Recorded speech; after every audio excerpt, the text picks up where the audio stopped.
Welcome, podcast listeners and viewers, and thank you for joining us on the LightWave Digest podcast, Christmas 2024 special. We will go directly into the interview. The hosts are Cageman, Andrew, Tony, and Shabazzy. Enjoy. Hello everyone, and welcome to the second Christmas special. As last time, we have LightWave Digital as guest, but unlike last time, there are now two of them. Last time we had Deuce only, but this time he's joined by the very first guest we had on this podcast, Andrew Bishop. Welcome, guys. Yeah, welcome. And Merry Christmas. Welcome. Hi. Welcome. Merry Christmas. It will be a Merry Christmas because Have you I think presents we'll yet? be releasing this on Christmas Day. Yes, So we do. Those very bored people who want to listen to us talk nonsense on Christmas Day. No one's going to watch it on Christmas Day. Jeez. I'm sure there's always someone who, as soon as it's released, and someone go, "That was a great podcast." I'm like, "It was released 5 minutes ago. How did you listen to it? Have you been listening on speed run?" Do we all sound like chipmunks? So guys, anyways, you guys have been very, very busy with LightWave now. You are on the second year right now, which is amazing. And however, I want to sort of pick up on a little bit of what I would regard as, let's say, a little bit of a backlash, maybe. And that is sort of like what happened with people coming to LightWave, buying LightWave 2024, and then 10 days later, 2025 was announced and things like that. And I've read some stuff. Some seems silly, but some others have been. I mean, there have been some negativity going on. Let's just say it straight as it is. Can't make right? everyone happy. Yeah, you can't. I mean, you can't please. If you actually aim to please everyone, you can't please anyone. So let's start with that. But can you guys give your story on this and how this happened and Sure. A little bit of a background? Because, as a user myself, I always upgrade, when you guys release something, I always upgrade as soon as possible, right? So I don't really go into these special deals and stuff like that. But then I lost my train of thought there. But for those that actually do that and then discovered, like, if I have waited 10 days, I could have ordered 2025 instead thing. So yeah, take us through a little bit about that. Well, I suppose there's two parts really. Firstly, Black Friday event, and then there's the 25 issue. Mm-hmm. So I suppose we've never done a Black Friday before. In fact, New Tech never did a Black Friday. So there's never been a situation like that. And we decided, because it was, we knew obviously 25 was going to be a big update. But we also knew a lot of people hadn't moved over to 24, and it was the end of the 24 cycle. Mm. So if ever we were going to do something to try to get old users back in and new users at a very cheap price in, it was kind of a perfect opportunity to do it because it's the end of the 24 cycle. Let's do that. Now, we also, of course, do one winter release of LightWave and one summer release of LightWave. So, or have done so far. So they kind of, from our point of view, obviously two entirely different things. One is the opportunity for people who haven't purchased 24 or upgraded 24 to get it for a very low amount of money. And then there's the other one about getting the new LightWave, which is an entirely different thing. Bear in mind that the new LightWave's not out. So if people were buying just a 25, they weren't actually going to get a 24, and they weren't going to get anything to use for months. That's the first thing. Okay. So if they buy 24, they're going to get the 24 straight away. They can use it, start getting into the new features, and that's great. And of course, they're buying it on the basis of what's in 24, right? So, it's also, remember, a permanent license. So it doesn't mean they have to update to 25. It's not a subscription model, so we don't turn anybody off. And subsequently, they'll be able to get that and own that, and it'll be fantastic. So the 25 issue is that we normally, as we have done every single time, launch 25 by showing some new features, and then we show some more features in a couple of months' time or a month's time, and then eventually we'll update and release 25. So anybody buying the 25 only weren't getting 25. All the people who've been with us on the journey know that they're getting a pre-release, and they'll have to wait a few months for that to come out. Okay, so they're very different things. We could have not done our usual winter show and tell. We could have done that, and we could have launched it in February or March, and no one probably would have had an issue with it at all. The problem is, in their heads, they're buying 24 and then they're getting 25 straight away. Well, they're not. They're only seeing previews of 25, and the pre-order is because we've always done this thing which everybody supports us on, is buy it early, and it helps us fund it and pay for programming and that kind of stuff. So they're very different things. I saw also a couple of comments about, it was illegal to do it this way. There's nothing illegal about it. Once you've bought 24, you can download it. You download it straight away. We can't take that back off you. Right. So if we change to a subscription model, we could switch it off. So if you decide to change your mind, we could easily switch it off, give you your money back, no problem. If it's a permanent license, you can't do that because people are downloading it straight away. So if we gave them their money back, chances are they got 24 for nothing and then get a very cheap 25. So I don't think there was anything unreasonable in any of it. Now, the reality of that is that it, we could have not shown the 25, but then all the people who have been with us on the journey would want to see what we're doing on 25. So,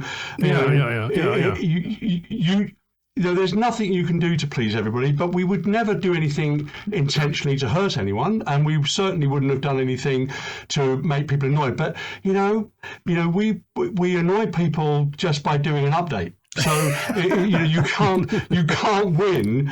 All I would say is that we had a massive response, and it was nearly 1,000 odd people, either new users. Yeah, it was either, and that was in a week. And Deuce knows that. That's why he's looking so tired, because he had to deal with that, right? So we were expecting 100, maybe 150. We did not expect nearly 1,000. Oh, and by the way, those orders, it was huge, and it was huge from all over the world. A lot of new users. We had a lot of people coming over from Modo.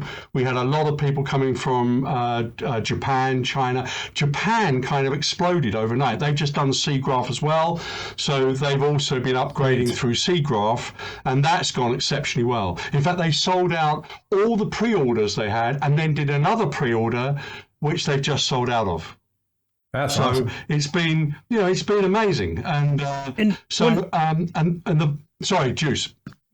I was going to say, it's with all the other sales that we've done in the past, there's one particular thing that stood out so stark this go around with the Black Friday. I was upgrading people from LightWave 7, LightWave 8. That's and awesome. I mean, this the only thing they had in their account was LightWave 8. I had one person, so I mean, when you look at someone's account and they haven't purchased anything in 20 years, and now all of a sudden, what it forced us to do, like overnight, was to add pages to our documentation. Oh, come on, do say that was. He does that to me, by the way. Go on. We had to quickly add pages to the documentation to say, if you're coming from 2020, if you're coming from 2015, if you're coming from earlier, here's what you're going to want to check up on. We had to add to the documentation like overnight to deal with. That's a big upgrade. That's a big update. That's a huge difference. Yeah. Anything before LightWave 7, that's where do you even begin? Right? I mean, it was hugely successful. And by the way, since we've done the announcement on, and obviously we only announced a handful of features for 25, so there's at least another probably 5 or 6 big things coming in 25, which we haven't talked about at all. So that's going very well. So we're getting loads of pre-orders for that as well. Now, okay, I can understand how some people can be a little miffed at the timing if they haven't been involved with us on the whole journey. But if you've been involved with us on the whole journey, we actually set the pricing up so that if you had the Black Friday deal and then you had the update for 25, they were the same price as buying if you were just buying the 25 for the first time, right? That's right. So the deal was the same money. But I do understand why people, I get it. But certainly, it was no intention. I have to say, the vast majority of people, when we explained it, just immediately bought the next update as well. So that's cool. It's I remember there are a lot of an awful lot of people using it, both high end and low end. Some of the low end ones don't necessarily earn so much money, and it was a perfect opportunity for them to do an update that they could afford to do. I get that, and I think we that quantity though is huge, and every time we've done an update, it's got bigger. So this one, that was the biggest yet. I think everybody knows where we're going and what we're doing and how well we're doing it. And so that's it. That's cool. I can't apologize for it because there was, I can see people you can just say, hey, there's going to be another Black Friday next year. Actually, to be fair, we did say that was a one-off. Yeah. So, I don't know whether we'll do Black Friday next year. It wasn't done. You always get a few people who will try to make things as difficult as possible, but it wasn't desperate. We didn't know we'd get that quantity of return. It was simply that we had never done it before, but we thought, so there's a lot of people, we know who had very old versions, and we thought it was an excellent opportunity to get them. But our real focus, to be honest, were the Modo people. Yeah, and we thought it was an excellent opportunity to get Modo people and people from Fusion over onto it, we offered that same deal across 3 things: the Octane people, Fusion people, and the Modo people. We got quite a few Modo people came over. We had a lot of Modo people, and I've seen the chats from there since, saying, "Oh, I very nearly did it," boom, boom, boom.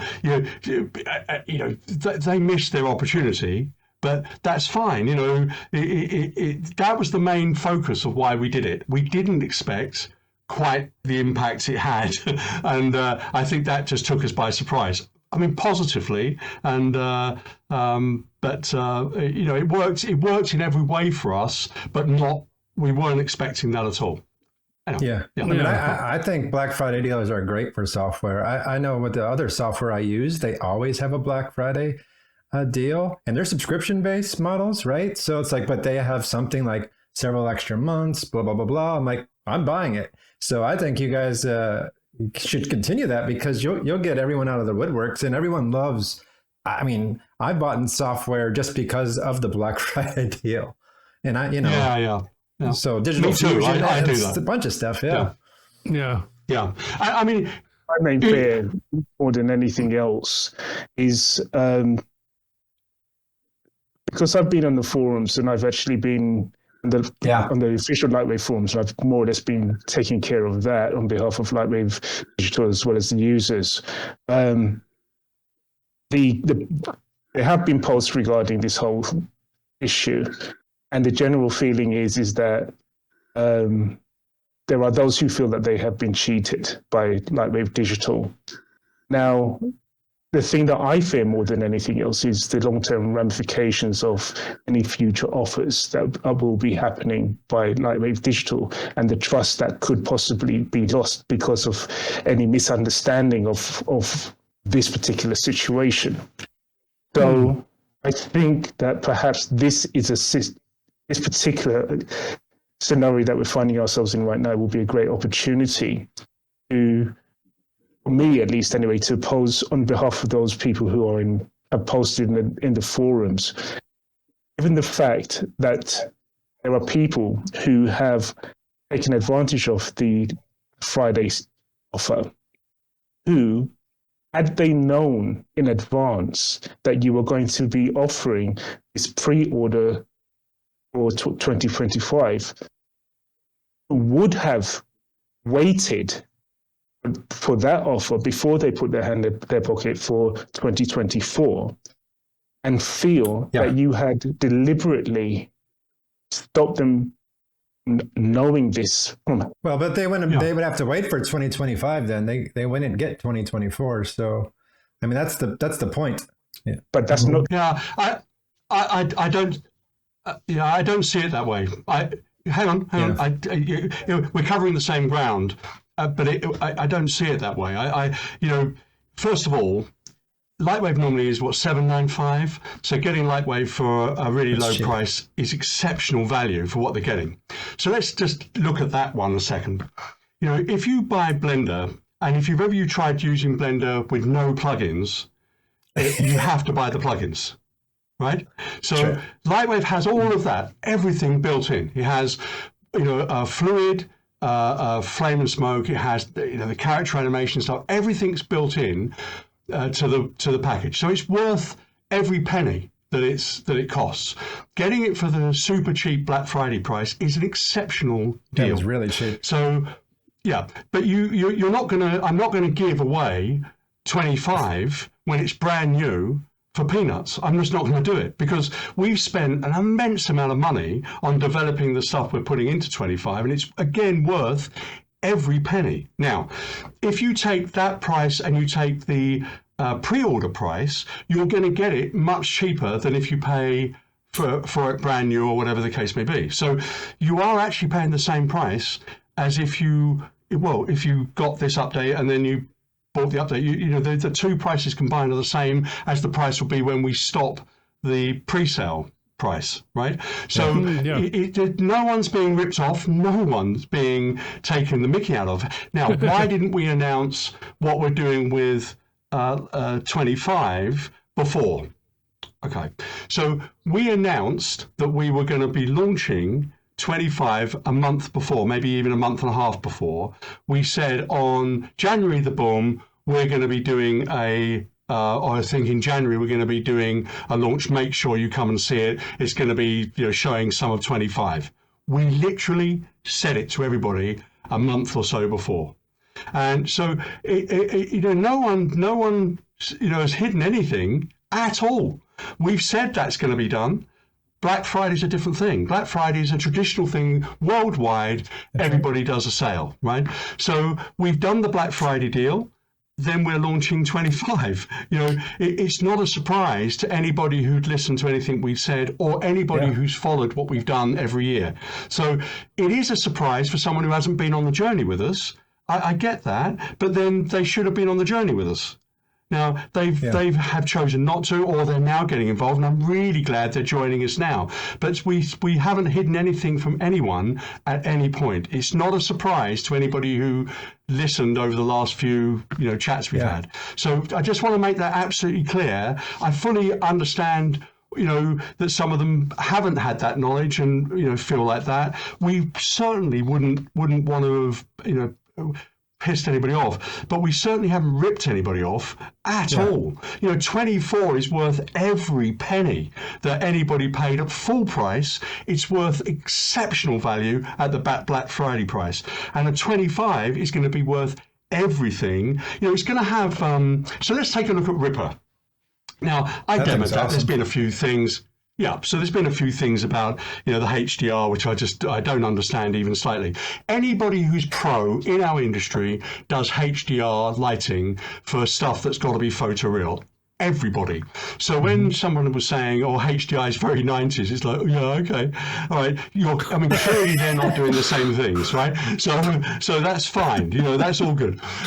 Did anyone actually say that? Did anyone actually say that? That HDIs are back is from the what? That's my lens flares, by the way. That's 90s. Well, I mean, LightWave's lens flares are 90s and need to be updated. They need an update. They really need an update. I know. I want that update. So do I. So the thing about what RiPR is, so EV is a HDR system, right? But EV is not as fast as the preview system we're about to launch with RiPR. Now, RiPR is at the start of its life. It's a preview system designed for HDR, for putting together animatics. That's how we have set it up right from the word go. That's what we've said it is. That's what we're telling people it is. Now, we all know internally we can take that a lot further, but that's going to take another year or another year and a half. So, it's what it is. You'll be able to swap out the HDRs to illuminate your scenes. It will be perfect for people doing previs and previewing shots. It's not a replacement for Octane, but that alone is worth the price of the cheap update you get if you do a pre-order. That alone. Now, I happen to know other things that we've got coming that are going to be in that sort of software. Yeah, exactly. I know too. Juice knows nothing. He's just in charge of the programmers. So no, Juice knows everything. There is stuff coming that's in 25 that we haven't shown yet that are amazing things and things that we're trying to rectify, which should have been done a while ago, but they're really good. And I can't tell you anything about it now because we won't be showing it till January. But there's things in there that are going to blow people away. And it isn't just about what's going to be in the initial launch of 25. Obviously, there'll be a 25.1, and we nearly always launch a few other things in that, right? So we know that there's going to be a load of other things coming in that. We know that just RiPR alone is worth every penny of that update, right? So no one has ripped anybody off. 24 was exceptional value. It's end of life. It's we gave it to everybody at a low cost to get people involved, which they have, and 25 is a whole new product. If they want to get 25 cheaper now, as a user of 24, they'll get it cheaper. Bear in mind when it comes out, that stops. I think that update actually is only till Christmas. So actually, it's still exceptional value for them. If it was me and I was them, get over the issue. It's still the right way to go. Go and buy it because it's the right. It's exceptional value. And anyway, there's that. That's that. I was going to say, Andy. Okay. Can I just? I think one thing that might have helped for clarification, especially in terms of the money and stuff, is I noticed because when you were talking about it, I wasn't even watching what you were doing. I'm like, oh, there's an update. I'll go. So I went and did it, and the first thing I saw on the website was that it had an update that was like 2024 with a 2025 upgrade, and if you just offered that on Black Friday, like a week earlier. Not obviously the full Black Friday deal because it would have to be more because fair enough you're getting an upgrade to it. Then that would have made the clarity a little bit easier for people.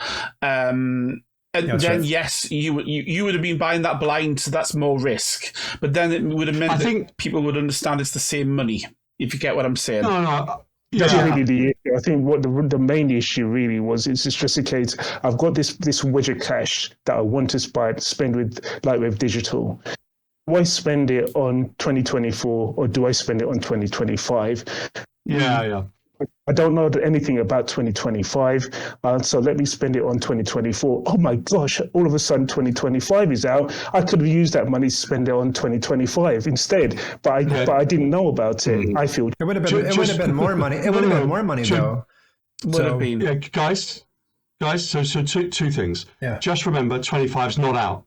Yeah, 25 may not be out till March.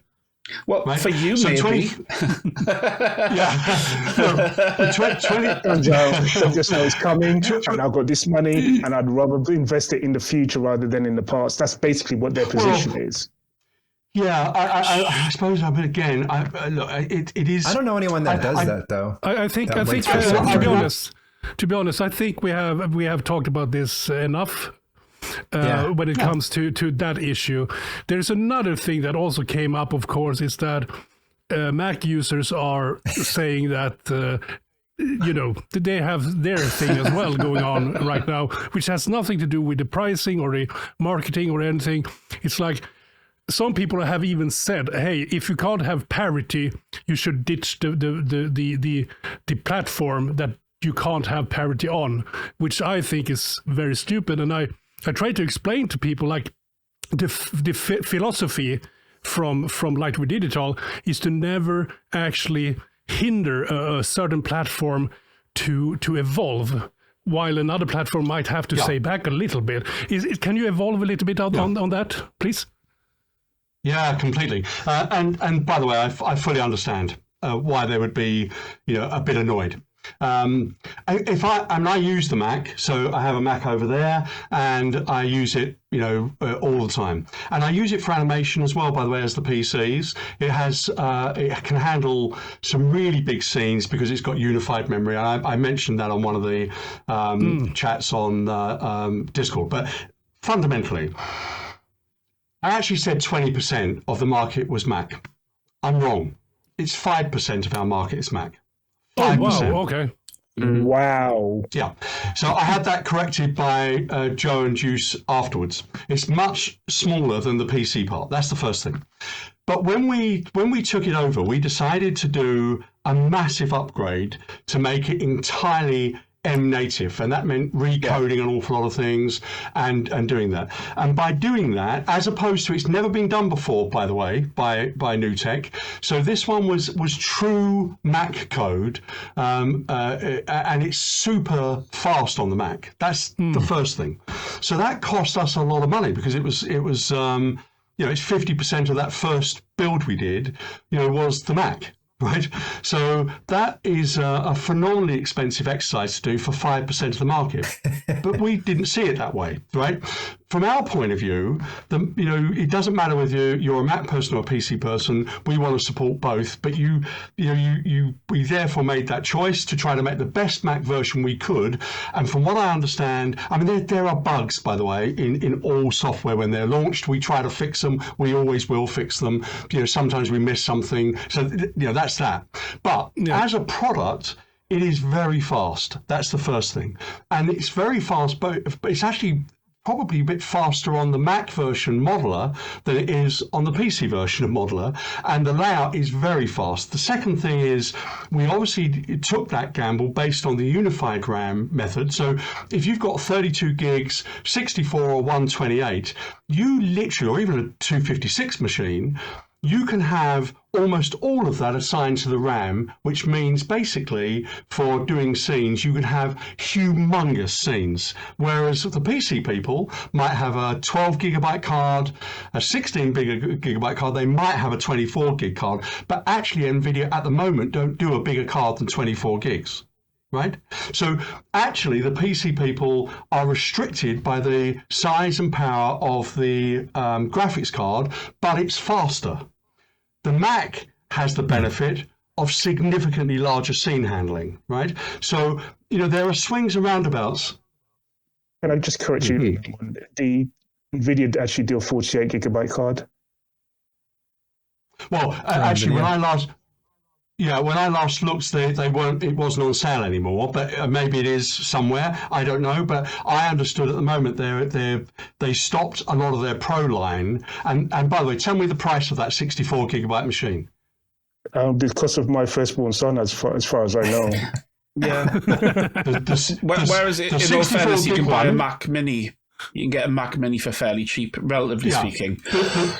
The 64 gig one is hugely expensive, right, when it was on sale. And I know that they're about to release a 32 gig one, so it's going to be, again, very expensive, right? So we're talking, you know, $2,500–3,000 for a base graphic card at 32 gigs. So I know the 64 one is a lot more. So my point about this is that, you know, if they have got that on sale, great. But my point about that is more about, you know, the Mac basically is giving you actually an amazing machine for relatively low money. And part of the reason the Mac is that expensive, by the way, is it's beautifully built. That's the first thing.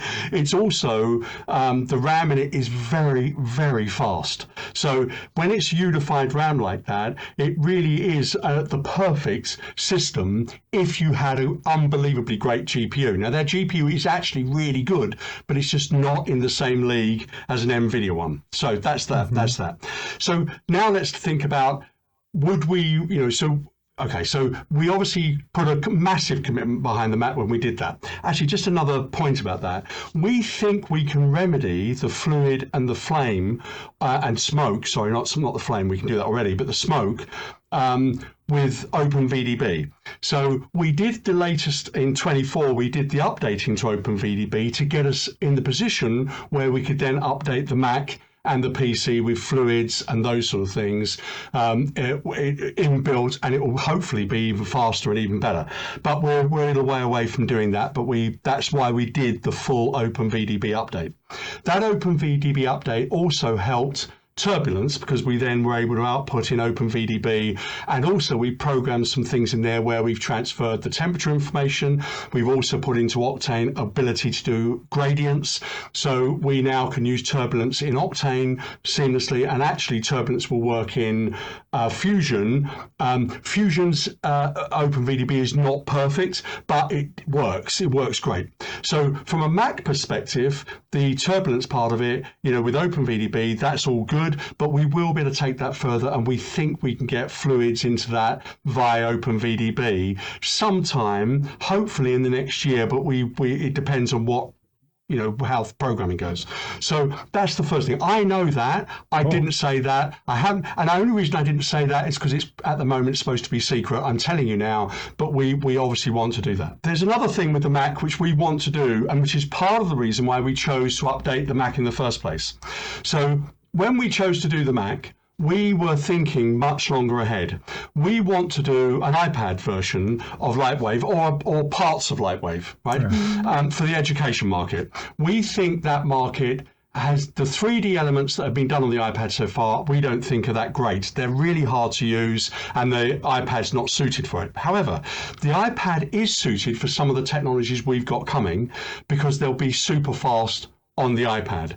And also things like OpenVDB will work on the iPad. And things like the character animation software will work beautifully on the iPad. So there are things that we want to do longer term with the iPad, which we won't be doing on the PC. There is not a pad that's comparable on a PC. Yeah, there's not a pad that we would do that for. The iPad is the perfect thing to do that for.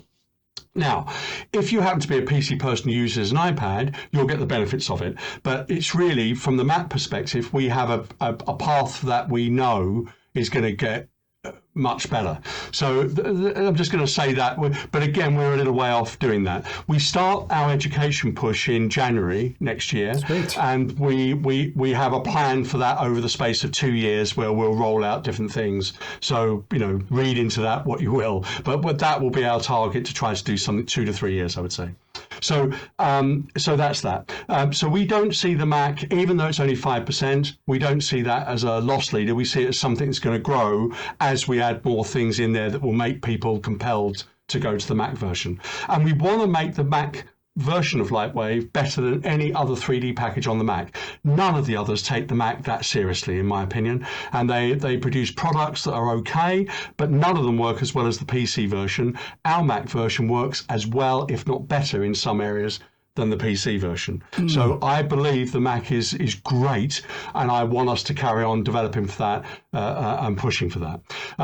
But will I ever not develop something that a PC has an advantage with in just to make it parity with the Mac. No. But likewise, if the Mac has something that I can do that gives that an advantage over the PC, will I hold the Mac back? No, never. It's not about, this is about, sometimes things will win, sometimes things will lose. But overall, the Mac people will get unbelievable software from us ongoing because we believe in the Mac completely, because I love using the Mac, and Dave loves using the Mac. I think certainly Deuce, he secretly loves. No, he doesn't love the Mac. But so now let's think about the value of what we delivered for the amount of money we did the Black Friday thing for, and whether that was all of 25. Is that really ripping people off when actually it's 5% of the market? The right thing to do commercially is stop developing for the Mac. Now, we're never going to do that, right? So commercially, it's 5% of the market, right? So when we produce a massive Mac update with 95% of the software, 98% of the features are going to be in the Mac version, we're not only giving them 5%, we're giving them all the things that are there except for one or two features. Now, in my view, that's amazing, right? Because it's exceptional when you think it's 5% of the market, right? So, everybody needs to just take a step back and be reasonable. And I think also, remember, we released the first product 1 year, 1 month ago. And since then, we've released, 25 is coming relatively soon, but we've done a massive amount of updates in that amount of time. It's more than any LightWave product has ever been updated faster ever than it's been done before. And a lot of it was catching up, to be fair, but it's it is certainly a case that some of it isn't catching up, some of it actually I think is better. By the way, it's like turbulence. Turbulence isn't real time like Embergen, but turbulence is super high quality and it scales to 8K, right? So, you can do really detailed renders at 8K for turbulence that are going to be much harder to do in other software, is all I'm going to say, right? So it's and at much higher levels. So, turbulence is unbelievably good. And since we updated the libraries for it, updated OpenVDB, it's super flexible. That's that. I'm going to let out another secret out the bag as well. Can I do a Juice? Just do it. Hey, here we go. You're the one who has to deal with Joe. Someone mute Deuce just so you can't say no. Yeah. So no, these are small, but they're important. So we're going to be doing 2 plugins that are one for Houdini and one for Maya. All right, specifically. And the Maya one, now it should be ready by 25. It might be a little way in, but that's what we're aiming for.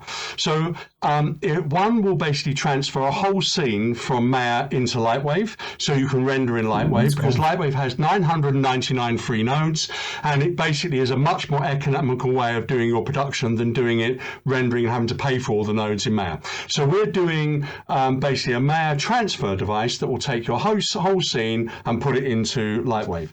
The other thing we're going to do is we're going to do the same thing for Houdini, but for very different reasons. We love Houdini. So one of the things we think is some packages have done very poor updating, in my opinion, for many years and charged people a fortune for those updates. Houdini is not one of those. I just want to say, right? Houdini doesn't compete with LightWave. It's not as fast to animate in. It's not a general animator's tool for pumping out animation. But what it does better than anything else on the market. Its fluid simulation, its OpenVDB control is stunning. And the ability to dig in there and really control that stuff, it's the best in the world. We love that piece of software. So we're doing a link for that so that we can get the best out of that. People use it already with LightWave, and it plays very nicely with LightWave anyway. But if we can get that link working, it will just make things simpler and a bit easier for people. But we very, very, very much just want to say it publicly, Houdini is awesome, right? So you won't hear me say that often about a piece of software. So it's... Can I make a little plug there for my friend Magnus Hageman, who actually he built that sort of plugin for Houdini. He wrote tools in Houdini that actually saves out a LightWave scene file, LightWave object file, even the latest object files. And he gave that code away to LightWave Digital. So, wow, well done, well done. Oh, we are super grateful because it's the same applies, by the way. And I will say who has helped us if we get permission to do that on the Maya side. But this is we see LightWave. I don't think it's any long-term secret, but everybody knows I want to make LightWave link with as many packages as possible longer term and make it really fluid with that. So I don't think that's a secret. So basically,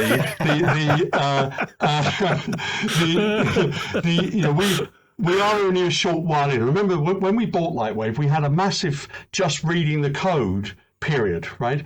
So it was a pretty big. I mean, I think it was pretty close to a miracle that we got the first update out. The second update was easier. This third update we've had a bit more time on, and so it's getting easier for us as we go through this, and it will only get easier.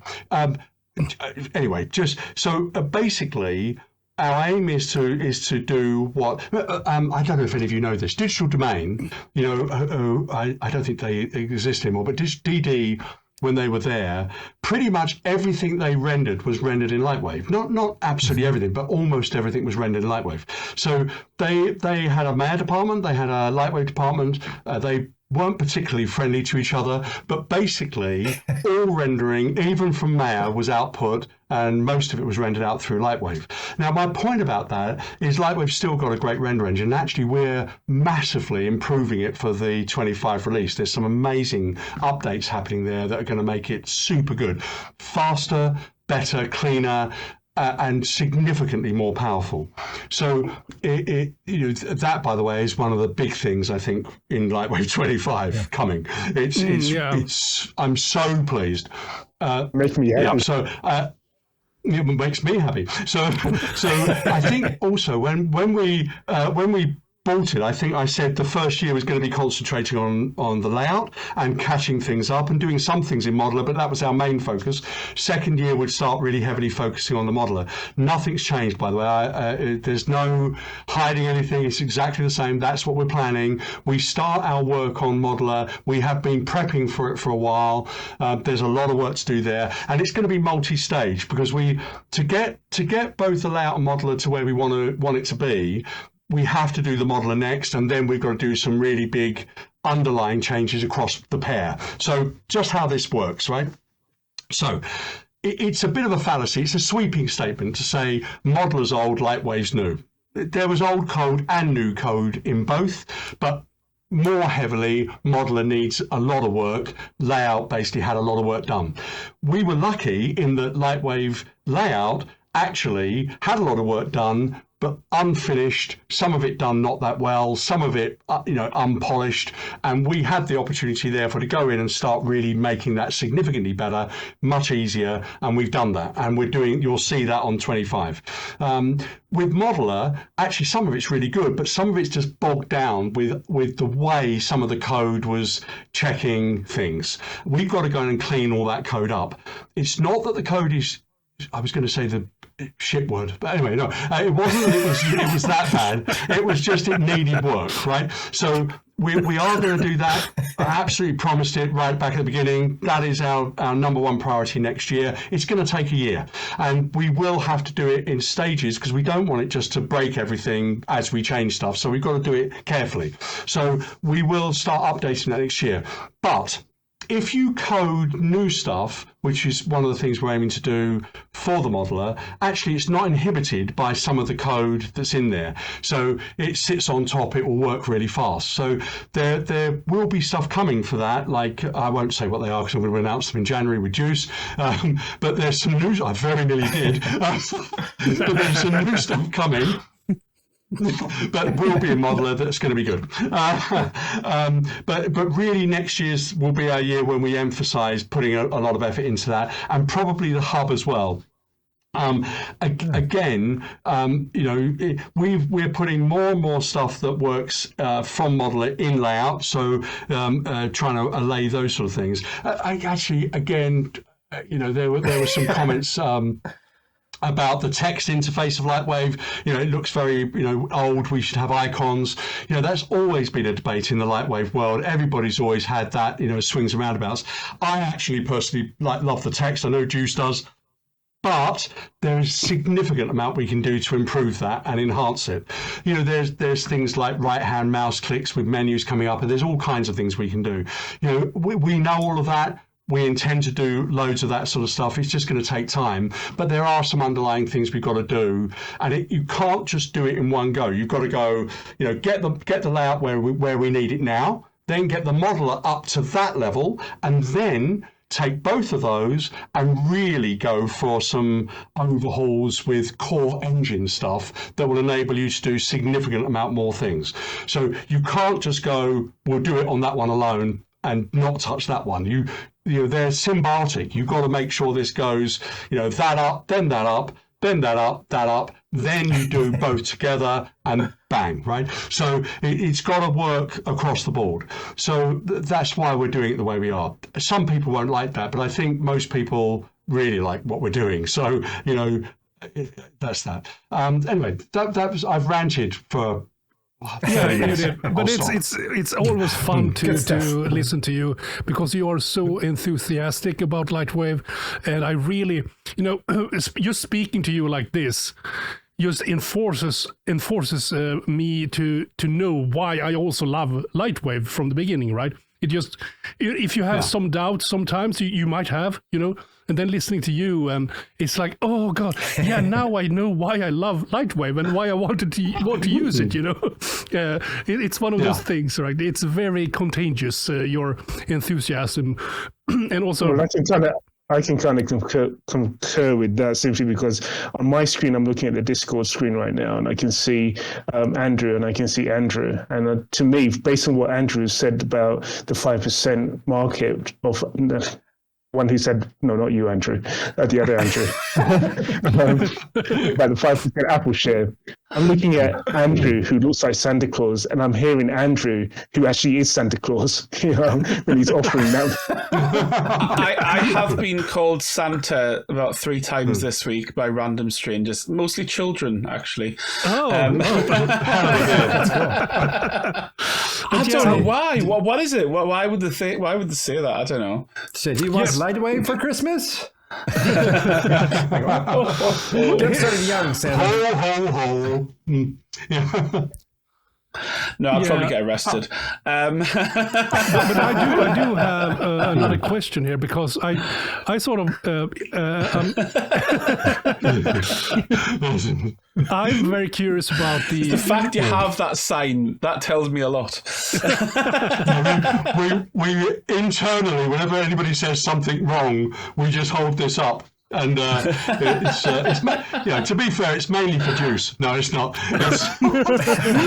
Jumping those F-bombs, Deuce. but I do have one thing here that I would like to sort of talk about a little bit. And damn it, I had it and it just disappeared. Sorry, it's gone. No, it was related to okay. So are you guys sort of aiming for every new version of LightWave to be released in Q1 instead of sort of Q3, or are you aiming to actually do 2 different releases? How does that work? Or are you going to be just doing like you used to happen, where you release it when it's ready? Yeah, I think Q1 is 3-month window, so it's not that bad. I mean, obviously, when we released 23, it was towards the end of the year, wasn't it? Remember? Yeah, more or less. When we released 24, it was halfway through the year. Now 25, we're aiming for the first quarter, right? So in an ideal world, you want to have 25 out actually in 25, right? So, which we didn't manage to achieve with 23. So it's how we do the naming, whether we lose 25 and start just naming it something else, I don't know. All I know is that we will release. We plan out. So we have a 5-year plan, a 10-year plan. We have a plan that also then is yearly of what we're aiming to get achieved within that year, and then basically.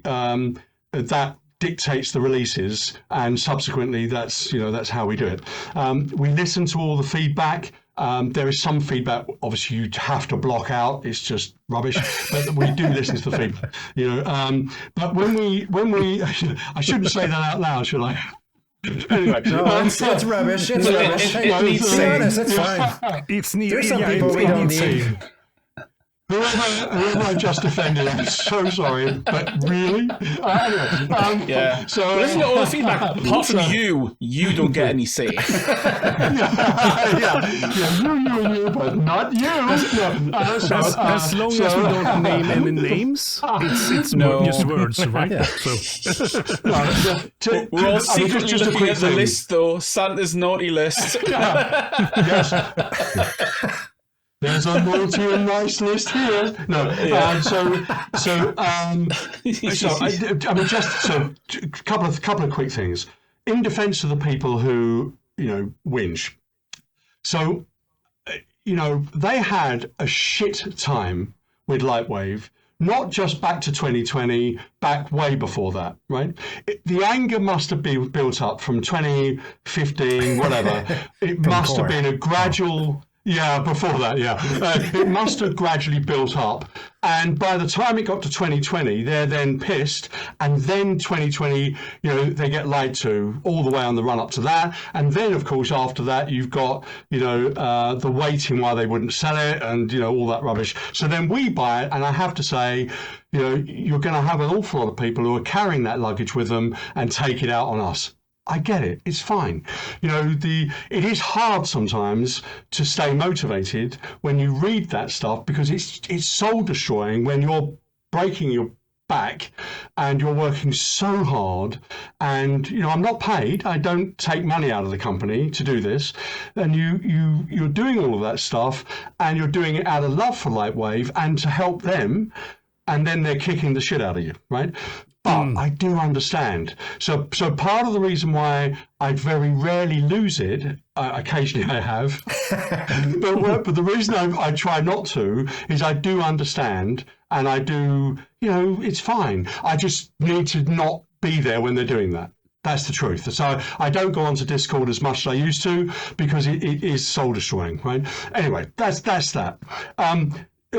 So let's get a case in point of something that's actually amazing that's happened to LightWave, and obviously we want to take it much further, but LightWave was never renowned as a character animation system, right? The anime people did it, but a lot of that's pose to pose. Great, but it wasn't used in any major studio for major character animation. It was right back at, which is actually a movie that Deuce worked on as TD, on Jimmy Neutron, which was fantastic, by the way, but it was never really, it didn't have enough great tools in it to make it easy and fast, right? So one of the things, people have tried to remedy it with, add-ons to try to improve the system, and it did improve the system. They did a really good job of what they had to do. But one of the things we've done, which I think is remarkable, is RiggIt was. When I first played with RiggIt, it was what I wanted to use to animate with. Now, no, not perfect by any stretch. There's loads of things need to be improved. But forget the motion capture. It needs to handle that better, by the way, the motion capture thing. But I didn't buy it for that. I didn't get it for that. I got it from a character animation point of view, from a genuine animator who actually character animates. I want to be able to do stuff easy, but I'm not a TD. So how do I do that if I'm not a TD? So we then created the weight map tool, which made that super easy to weight map. We bought RiggIt.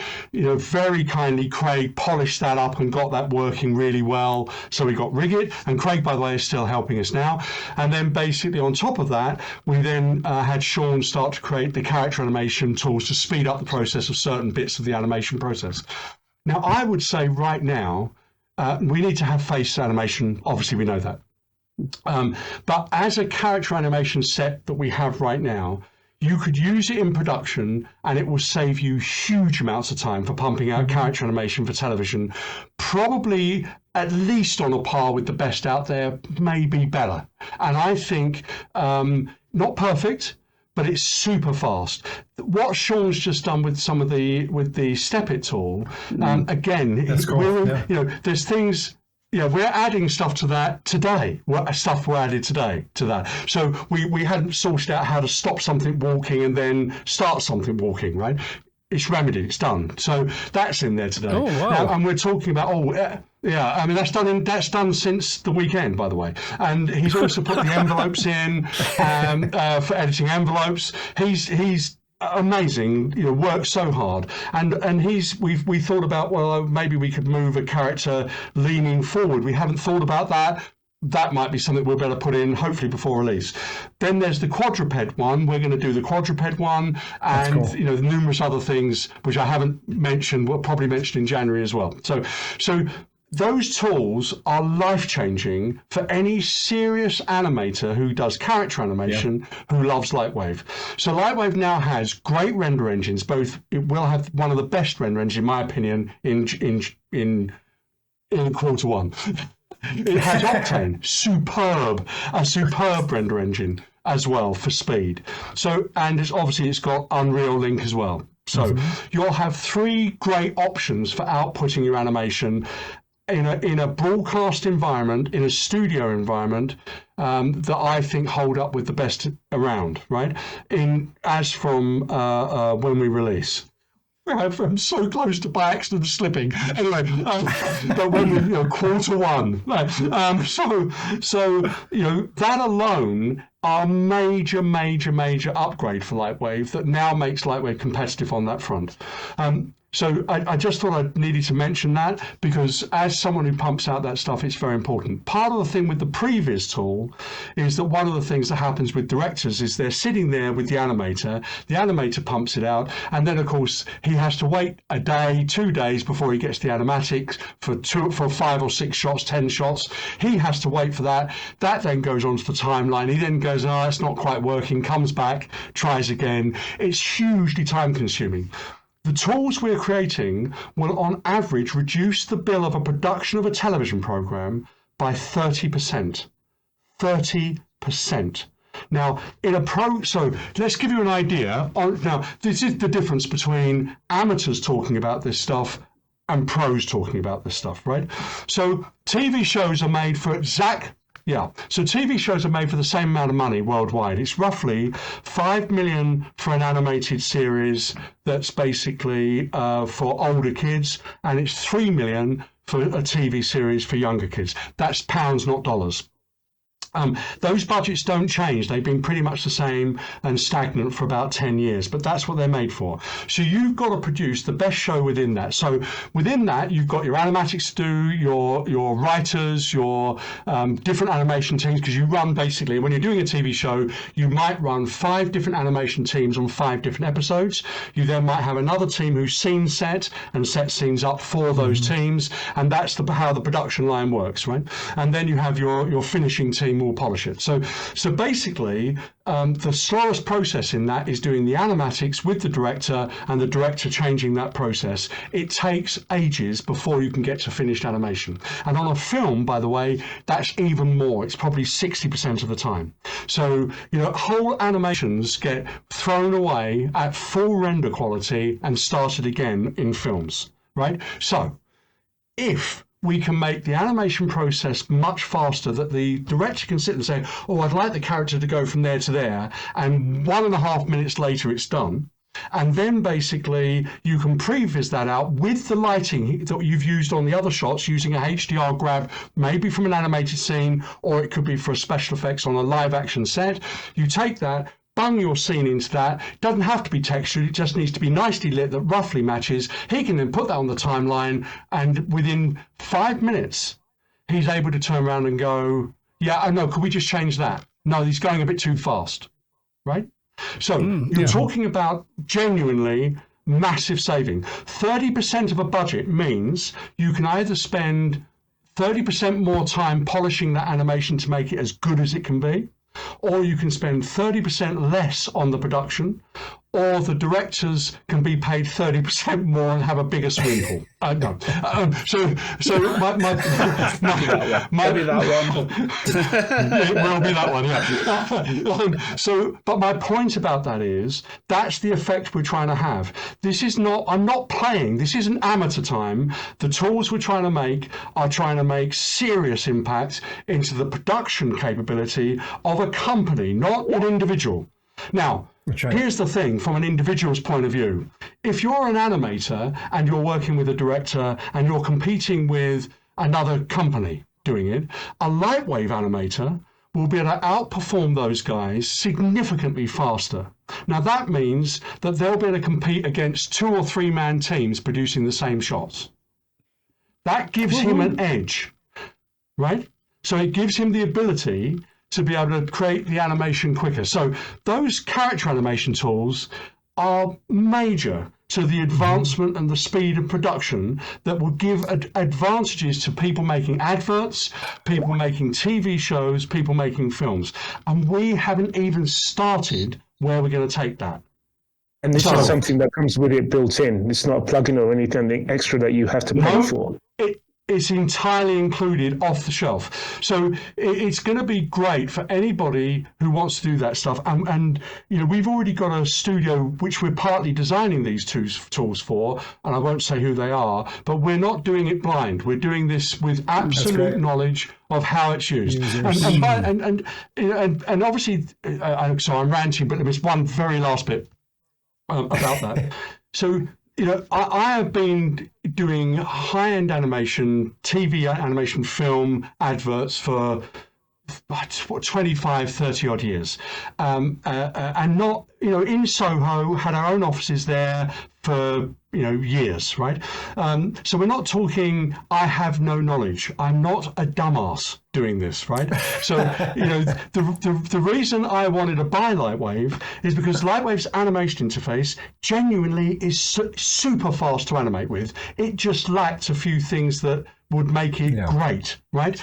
Now, if you animate, and I'm not going to say the package, it is significantly slower to animate in the LightWave, right? And if you're using it's much harder to get those animations out as fast as in LightWave. So I don't care if you're using those, because if you're using those packages, you're going to have a disadvantage.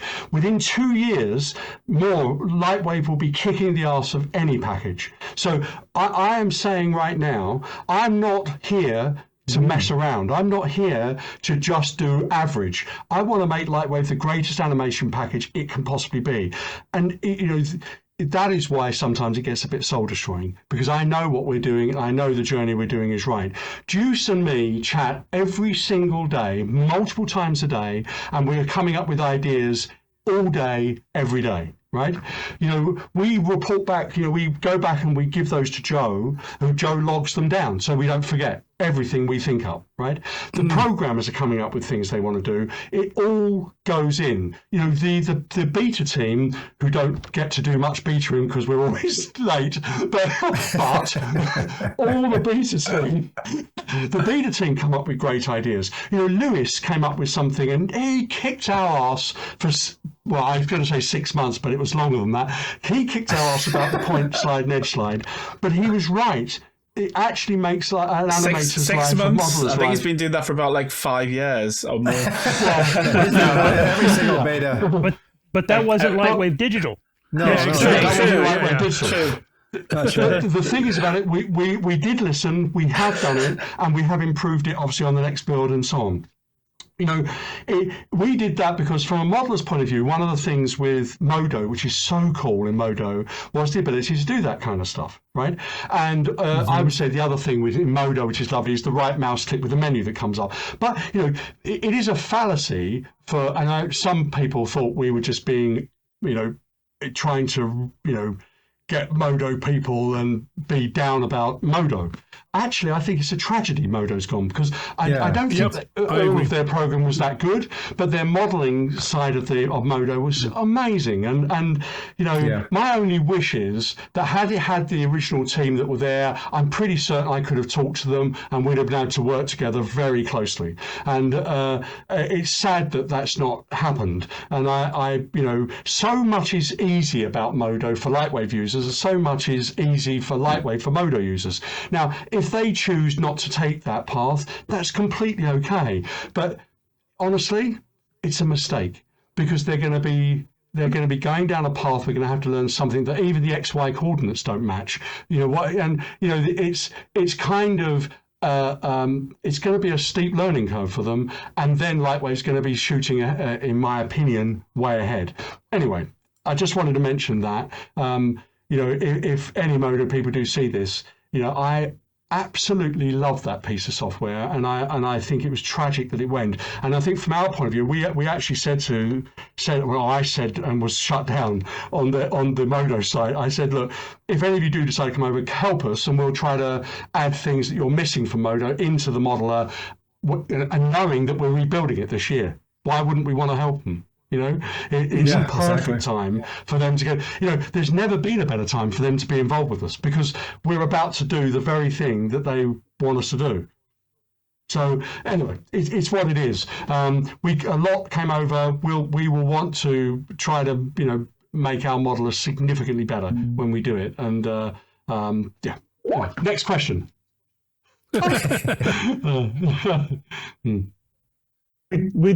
Because Deuce is pretty much, as I understand it, the front dealing with the customers. He has the first contact with a lot of customers. It's all our emails. Yeah. So based on the contacts that you have had with customers, what's the general feeling of, since LightWave Digital have taken over LightWave, what's the general feeling that you've had from the customers regarding how they feel about LightWave? What I have seen is it's been amazingly positive, because it is one of those things that I think LightWave Digital has had more direct contact with users, more direct contact and feedback with users. The things that we've been doing with the sneak peeks, with the town hall type stuff, with the I feel like that they see that we're more of an open company, and certainly more open to discussing. I know that I've had discussions with individual customers, go 20, 30, 50 emails, just a constant discussion. And, they then come back and realize, oh, wait a minute, you're the guy on the Saturday things with the, oh my gosh, I didn't really, kind of so,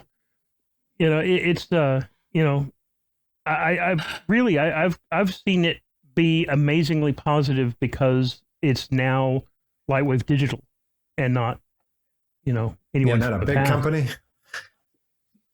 Well, generally speaking, you'll say that the ratio, if you will, from negativity versus positivity, it is more leaning towards positivity. I would say that. I would say that granted, I get negatives, but the negatives go, 2 or 3 emails. And usually I've answered their question by then, and they've either accepted it or not. And, the positive ones,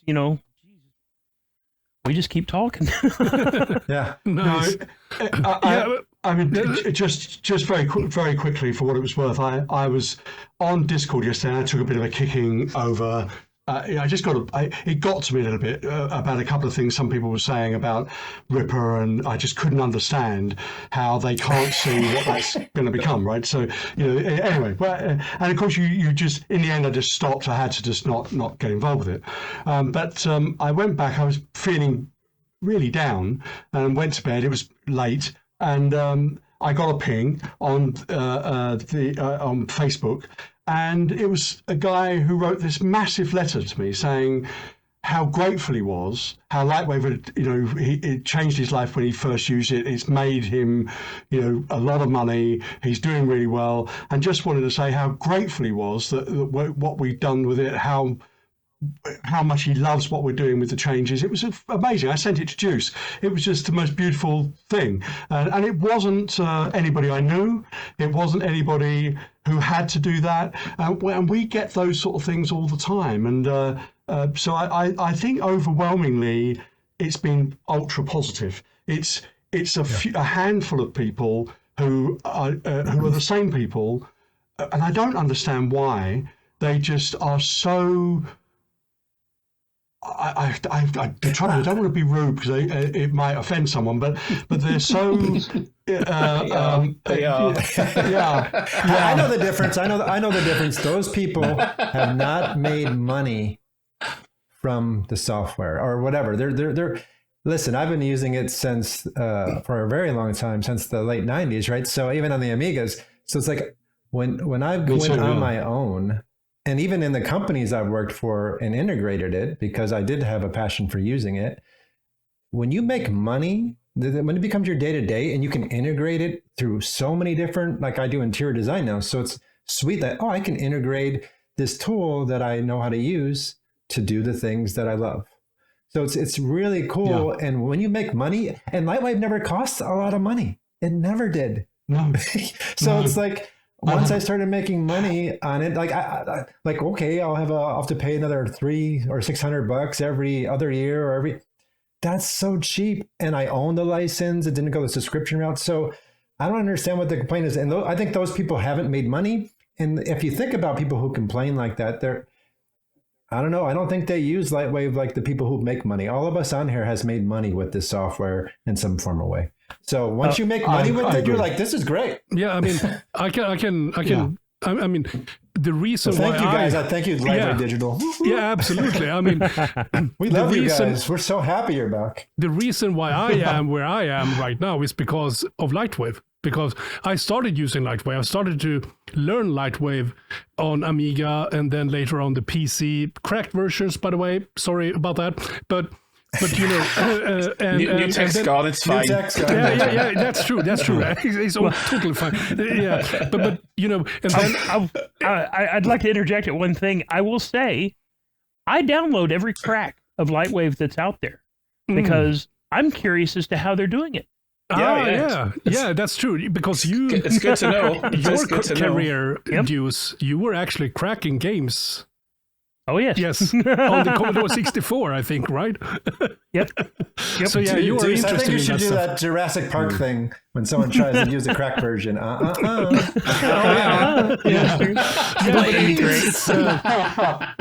think everyone here in this room, in this chat right now, have a really good story of how LightWave took them to where they are now. And I'm still using LightWave in production right now. I'm still at 2020 at work, but as soon as 2025 comes out, I will ask for an upgrade at work for that one as well, because because there's so many things that's going on right now. I really love the RiPR thing for previous. Yeah, I really want to use that thing, and it is. I'll tell you. I mean, the stuff that I do in my day-to-day. When I hit a point and I've got this 900, 1500 frame scene. Oh yeah. And I want to see I want to see timing. Is my stuff moving right speed? Am I going too fast, too slow? Is a character like moving underwater? Is something wrong? And I say, okay, I think it's time for me to look at a preview. I'll go have lunch now. Yeah, I want to say, it's like, okay, let's do it and let's look. Oh, shoot. Okay, let's tweak that and nope. Yeah. Good. Send it to the farm. Done. Yeah, it's always been that way. It's always been, to me, the ship it kind of software. Always was, quick and easy to use. I use it in tons of multi pipelines, Maya, Max, V-Ray, LightWave. And the nice thing is I sandwich all that together. I would render some things in LightWave like volumetrics and then sandwich it all in After Effects with the V-Ray renders. And it always worked great. And people were surprised, like, holy crap, you can do that in there that quickly? Because, it did have that, I used to be the art director. So it's nice to be like, since I like LightWave, I'm going to have my team have it because I'm the boss. I will say this. I used to say this at SIGGRAPH all the time. And my father used to tell me, that it was actually a brand of genius. That when you see a kid, when you watch a child play, if the child plays with his Legos, and that's it, and then plays with his Tinker Toys, and that's it, and then plays with his Lincoln Logs, and that's it, that's one thing. But it's when you see that kid take the Legos with the Tinker Toys, with the Lincoln Logs, and bring them all together, well, okay, now we're starting to do something. And at SIGGRAPH, I used to tell people all the time, I would ask them, I said, okay, do you have a toolkit at home? Do you have tools? Yeah. Do you have a socket set? Do you have a combination wrench? Do you have an adjustable wrench? Do you have open-end box ends? Why do you have all those three? They all do the same thing. They just tighten down bolts. They all do the same thing. Why do you have all three? Well, because this one might do something better than you see there? Yeah. Now we're starting to get onto the thing of why we would want to do a certain thing in a certain package and a certain other thing in another package, bring them all together in another package. And, so yeah, I've always wanted LightWave to be that kid on the playground that everyone wants to play with. That's right. You can only understand something like that if you have industry experience. Then you will really appreciate how valuable the tool sets that LightWave actually are.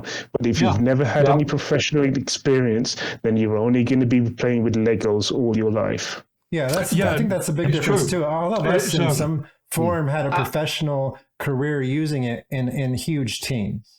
Yeah, and that totally really makes a difference. Like the let's say just the freelance kind of end user who doesn't use it a lot. I mean, I don't know why they complain so much, but it's like, look, you must have never really used it in a big, huge professional pipeline because it changes. And it's wonderful to have like that Maya guy or that Max guy, and you say, hey, we need to do these shots here. Let's integrate all our knowledge. Okay, you're going to use Character Studio and Max for the character work. We're going to use V-Ray for rendering. I'm going to use LightWave for modeling and, let's say volumetrics and hypervoxels or whatever to get it all to work and put it all together. And you're working with a team to say, okay, what's the best way? Because we have a deadline. And in big companies, they don't change deadlines. So you got to knock it out the park, and having that kind of workflow with other people who know the other softwares, it's such wonderful. Look at ZBrush. When ZBrush came out, everyone used ZBrush. Okay, well, that has to talk to all the packages, right? So LightWave has always been a tool that could fit. It's just getting people to know, like, hey, why do we use this? And I remember flipping on F prime and VPR, and people were like, how the hell are you doing that so fast? Oh my God. Yeah, and you couldn't do that on Max. You still couldn't do it at Max that time. We had V-Ray RT when we had V-Ray, and the RT was an entirely different engine. It didn't do a great job of mimicking what the V-Ray render part did, so it was really unusable. It was more a beta thing. So it's like it wasn't like VPR would pretty much match the render. It's let's say 99%, right? So when they see that, they're like, "Wow, okay, this is a professional tool." Yeah. So integrate. I think there's another. I wanted to say to add to that, I have been using Maya, LightWave, Motion Builder, and lately also Houdini. Have jumped into 3D Studio Max just to open models to export and stuff like that. And if you don't have experience in using other tools, you might actually be blind to actually see what LightWave actually do in the production situation, right? Yeah. Not only just that, but speaking as somebody who is exclusively a LightWave user for his work, he doesn't use any other tools for 3D. I can say that it's also the reverse is true as well. If you just solely work within LightWave like I do, you're going to be quite blind to what the other tools can do as well, which could make things a lot more efficient if necessary. So you're right, Cageman, and it also works in the other way. I mean, I know that. Yeah, true. Yeah. So just two points on that. One is, in my studio we use multiple pieces of software. So I we have Mayor and LightWave and numerous other pieces of software. So that is the norm for most of the bigger production companies, and that's great. One of the things with the individual LightWave user, it was always the case that a LightWave user has more in one piece of software and therefore can do more on his own than most other packages can do on their own, right? So both arguments hold, but for very different kinds of working environment. And LightWave it is getting back to the point where it's getting, again, competitive in almost every individual area of need, and all within one package, which is what I want. But I also do want it to work, and as Deuce says, play nice with everybody else, every other kid on the block, I think is also mega important. So both things are true, and both things are important. LightWave gives an individual animator ability to punch above his individual weight when competing against other people and other companies. But in a production pipeline, you really want to have the very best tool for each of the elements and leverage that combined. Right. So, and that's okay. That's completely good. But and by the way, I mean, like 3D Studio Max with some of the tools they've got are amazing for architectural work and stuff. Just exceptionally good. And although we obviously put the instance brush in two upgrades ago, I think. Anyway, but the instance brush is amazing in LightWave. But there are some really cool things about the constraining methods in 3D Studio Max when you're doing instancing, which are particularly good. And we could do with some of those controls in LightWave. So it is swings and roundabouts. But most of the LightWave people, are doing things for it's interior design or making something look pretty. That brush method is perfect for that. But there are great things in lots of packages. There's probably only one package I think is overused but doesn't actually do as well as any of the other packages in terms of absolute quality. Only one package, I would say. I won't say what it is. I was going to say as well, I think there's for a lot of the complainers, I have noticed there's a pattern, and that's a lot of them complain hypothetically. It's like, this doesn't have this thing that I have never used, and I'm not using the same thing in LightWave, but I'm complaining about the fact that it doesn't do it. And they don't actually even understand how it works on both packages. And they're just asking lots and lots of questions and go, well, how does this work? And you're like, have you tried? Have you actually opened up LightWave and had a go? Because it might answer your question, but you haven't. You're just asking, like, oh my God, stop taking up my time on the forum. People like drama, man. I think people just like drama. They call this a bug.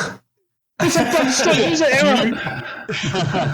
Deuce said something to me that sometimes when you look at features that you release, you get more calls about the things actually that sound like complaints, but actually it's because they just want it to do even more. Right?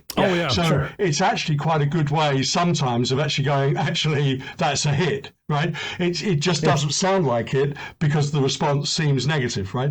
And so there's a lot of that as well. There's a lot of times where people see something. I mean, I think there was a comment yesterday about RiPR, which is alpha code, being a poor man's Eevee, right?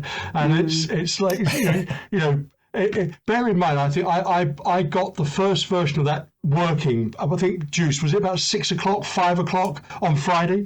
I think something like that. Yeah, I mean, we were bouncing back and forth trying to figure out. It's like, why is this not working? Why is this not working? Did you upgrade your drivers? Did you check this? Yeah. Did you check that? Wait a minute. Everything. Oh crap! We changed everything. Yeah, I mean, we were thinking up until Friday about 5 o'clock, we might have to cancel Saturday. That's how close it was, right? So basically we got that plugin. I practiced that, and the same goes with Sepit and Handit. I practiced those. Deuce practiced his ones that night, and then the next day I had another run through, and then just slept, right? And then came on and did it. Bang. So that was probably the third time I'd ever used any of those pieces of software. Oh, wow. Yeah, so, the fact it worked is quite good, to be honest. Yeah, there were no crashes as well. Yeah. That's cool. Yeah, that's what I was thinking. I was thinking, God, thank Lord, it didn't crash. And one of the things you have to do with alpha software, you have to work out, when you load it, what does crash it. Also work out, can you close it? Right, and you can't at the moment when you have RiPR open. You have to close LightWave and load it up again before you can load another scene. And but I was okay with that. I thought, well, actually, that's fine. That's a limitation. I'll set that up before I did the demo. And I did. Bang! No one questioned it. But it's I mean, these things. I mean, they are quite fun to when you splash seat in the pants. It's quite fun. I mean, it's.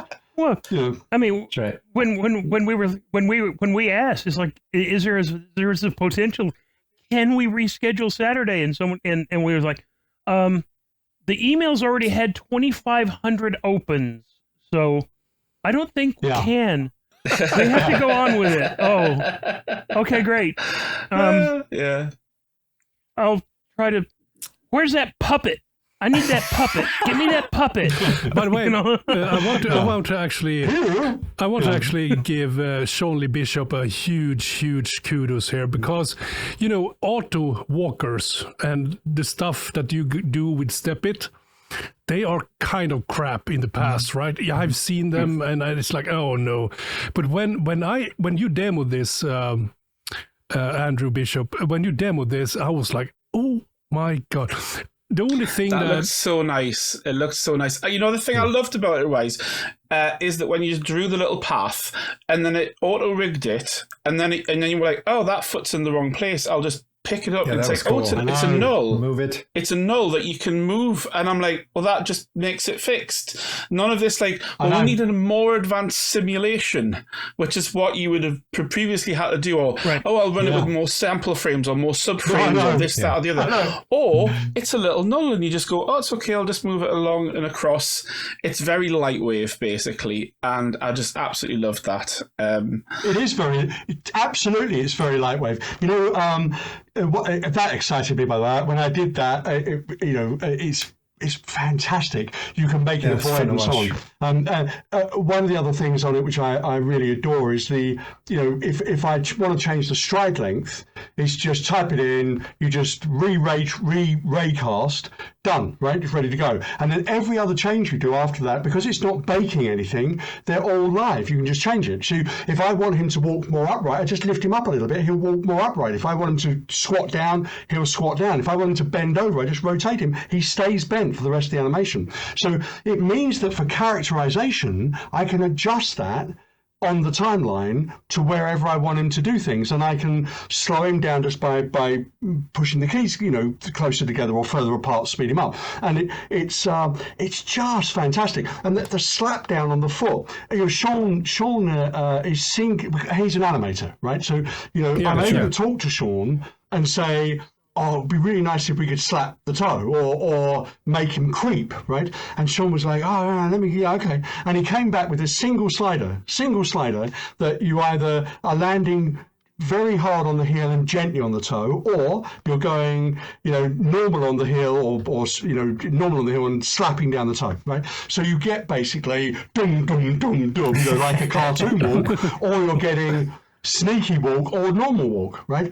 And it's and the thing about that also, on a bigger character, you might want to roll the toe more, right? So it may not, it does that to some degree, but you can go in and you can just change the keyframes, just roll the toe more and add in the characterization you want. It's still going to speed up the process. Even if you want to then add more character, bend the arms, whatever, you just go back, bend it, it stays bent. So you can apply things. Yeah. it was one of those. It was one of those things that we actually, as I was scrubbing back through it, as I was doing some redacting, of your stupid sneaks, yes. I realized, oh my gosh, we missed one particular power of Step It, and that is that because of Step It is doing one part of it, then everything else is like a layer on top. So it is kind of this layered thing where you get the base of it from the tool, and then you go in and you can tweak this, you can tweak that, and it's over the top of it, and everything else just stays the same. So it's kind of this layered approach to a character. Can I ask you a question? Because I think you mentioned it earlier, and I'm rubbish at rigging, so I haven't got a clue. But if you had a character, and so you've got let's call it part A, B, and C. Part A is he walks from there to there. Then at part B is he does a thing, and then part C is he then walks from there to there. So can you pause is there a mechanism for you to draw a path, stop it, then start another path elsewhere, and then that it sort of okay? Because I was thinking. What you do, no, let me tell you what you do. So easy. So it wasn't working until today, right? So it wasn't working. But you did mention that something a bit like that when you So you drag it out to where you first want it to stop, right? Hold it 100 frames, 200 frames, or however long you want to hold it, then drag it on and it will carry on start walking again. So now what happens is it walks, stops for 200 frames, starts walking again. So then you've got all the time in the world to do your little piece of animation there, and then you can have him walk on. So it does it. So we haven't finished the arm part of that at the moment. The arms are going like this. No, they jitter. We'll fix that. But the legs are working perfectly. So that's been done today. And oh my God, it's but exactly that's what I want it to do. So when I'm doing the little sugar cube, I'm obviously I'm practicing and trying the tools out with the cube, and I use the cube, by the way, because it's the simplest thing to animate fast, right? So and there'll be loads more of them coming. So I want the sugar cube to walk on in a cartoon way, which it does. So the first time we did it, by the way, it was hard to control the gap between the feet. So on the first animation I did, it was very small footsteps, like that, right? And then you'll see that on the last one we did, it was still fast. It wanted to be fast, but it was a little bit slower. And now, obviously, we can change that easily just by changing the foot length and the height. It's suddenly a much more normal cartoon walk. But obviously you want it to go along. You don't want it just to be a walking shot and then it's done. You want to be able to go on and it stops and looks at something and whatever, sure. And then basically, okay, now carries on. So that's exactly what it's going to be able to do. And that piece of animation alone, think about how long that would take to animate by hand. Oh yeah, walk cycles, runs any cycles of those. Yeah, you have to make you have to spend the time to do the walk cycle first and make that look good, and then you have to. Here is it going to stop, and then you have to animate that stuff because you can do a walk cycle and then sort of, that will actually slide a little bit if you don't get the speed of the translation correct, and all of that stuff and. And Step It, as far as I could see, doesn't slide at all. When the foot is planted, it stays planted until it lifts off again, which I think is very impressive. Yeah, he's built in a tension into that, so it does that. Occasionally, you get the odd thing where you're messing around and it does go, something can go wrong.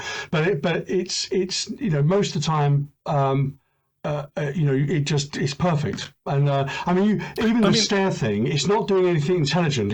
You just drag it over the stairs and it recognizes the height of the stair for the footstep. That's it. It doesn't recognize the step, But again, you can have it go up and down steps, slopes. Yeah. Unbelievable. One of the questions though that I saw is, right now you're raycasting on a single geometry in the demos, right? But if you, let's say you have, I'm not going to even talk about instances, but if you have a spiral stair that is multiple objects, can it actually raycast on those going up that spiral stair, for example? Do you know, I haven't tried it. but raycasting, of course, is raycasting. So it looks basically direct down, and it basically looks at what the object is. So it should recognize objects placed in the scene completely fine. So in theory, I can't see why not. I haven't tried that because obviously we've just been. The thing of the thing about it is that currently it's going to be raycasting to one object. Okay. It is the setup. One mesh. But if you made a stand-in object that had the in the right place, maybe your stairs are done as an instance or whatever. But if you just made yourself a stand-in that was the collision object that you could do your raycasting. Okay, so essentially, if I have this spiral stair that is containing multiple objects, make those a single object, and then Yeah, we're then raycast. Yeah, cool. That's cool. That animation is a big thing of your guys' like goals. I mean, I can see also it'd be great to have like a character pose store or callback. Like I remember animating in LightWave, doing the Gnat and the Lion, or like cartoony type animations, and I would always use the negative frames to store poses. Yeah, and then paste them back into But obviously, if you've played it with other softwares, sometimes they have nice pose storing things where you can just store a little graphical icon and I know using that kind of workflow. I can go ahead and it's one of those things that I just saw what Sean did with Handit. He's now storing poses as presets. Yeah. So what he can do is he can have fist on fist, a thumbs up, a Vulcan, and everything. And then, you go to frame 5, you set the fist preset, boom. You go to frame 20, you set the Vulcan, whatever. And you don't, and there you go, And so then you just, that actually, what you say, it's going to transition between those poses, right? Right. Yeah, because there's keyframes. And it's just what it's just doing is it's just storing the rotational value and everything for the controls for the hand. So you're just pasting that on the frame, pasting another one on another frame, and then the computer does the in between. Oh, exactly. And you're the keyframes, and it does the in between. Yeah. Wow, that's super cool. Wow. And then do the in between. The potential here. I'm actually getting super excited here because the potential of these tools, right? And two, I'll go ahead and say it. Sean and I have been kind of kidding around with one another because it's like, what do you name these things? And he's like, well, we did step it, we've done hand it. I was like, okay, so now we're gonna need kick it, shove it, push it, slap it. But you know what actually frightens me? This is what really frightens me. The very first cube animation that Andy did, when he showed off some of the effects of flow and spark and all the rest of it, and he animated the cube after he got a shock, I think it was, and did something that he probably shouldn't have done. That came out of these rear end. Right, so you're saying we need another tool we need is poop it. If everything is it at the end of it, I'm just wondering how are you going to name something like that kind of preset? Was it brown sugar that came out? Poop it. Yeah. So a couple of quick things. So. When I did the so do you remember the animation with the flame and all of that? So that was entirely hand animated, right? Yeah. So that animation though, so it probably took about a day of full day's character animation to do that, right? So again, that would have been considerably faster with Step It and so on. So that's the first thing. The other thing with the poses, and obviously we're having poses in both Step It and Hand It, is obviously you can save them and then apply them to animation you do on the next animation, right? So you're not going to be. It means you can start getting real personality and then use it again, speed up your process, right? So that's that. One of the really clever things which Sean has done, which I'm amazed at really, when you think you have a character. You call up Step It, it recognizes the character, recognizes the core root of that character, and then automatically recognizes whether the fingers are on or off. So does it have 3 fingers or 5 fingers, right? It recognizes how many fingers straight away. So it analyzes all of that, instantly works, and then you can just animate, right? And then when you put handed on, it just does exactly the same thing, recognizes the hand, only allows you to animate what's there, done. You put a second character in, it recognizes that.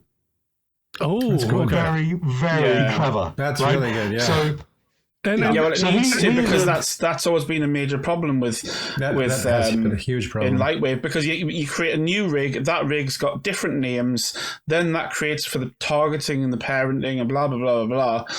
That's a handful, so it's really good that we've got something that helps with that. Yeah. The only thing to rectify that in the past was actually using MotionMixer, which is also a great tool, but because if in MotionMixer you can essentially store a whole animation thing, and then you can add another character and characterize that for MotionMixer and have the same animation on that character and so forth. But for RiggIt and stuff like that, because all these tools, right, they are based on RiggIt. You have to use RiggIt for these tools to work, right? Correct. That's right. Yeah. And all of these tools are made in Python as well, right?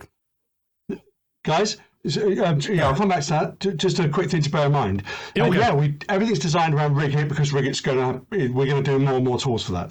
But we designed it also around MotionMixer. Oh, you did? So, that's sweet. Wow. Yeah. So so do you remember we did the copy and paste tool specifically for the character tools?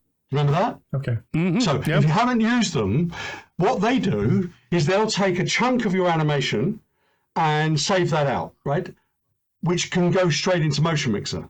So the whole idea of that is that, so you can use the MotionMixer with the copy and paste tools, cut out chunks of your animation, copy it across.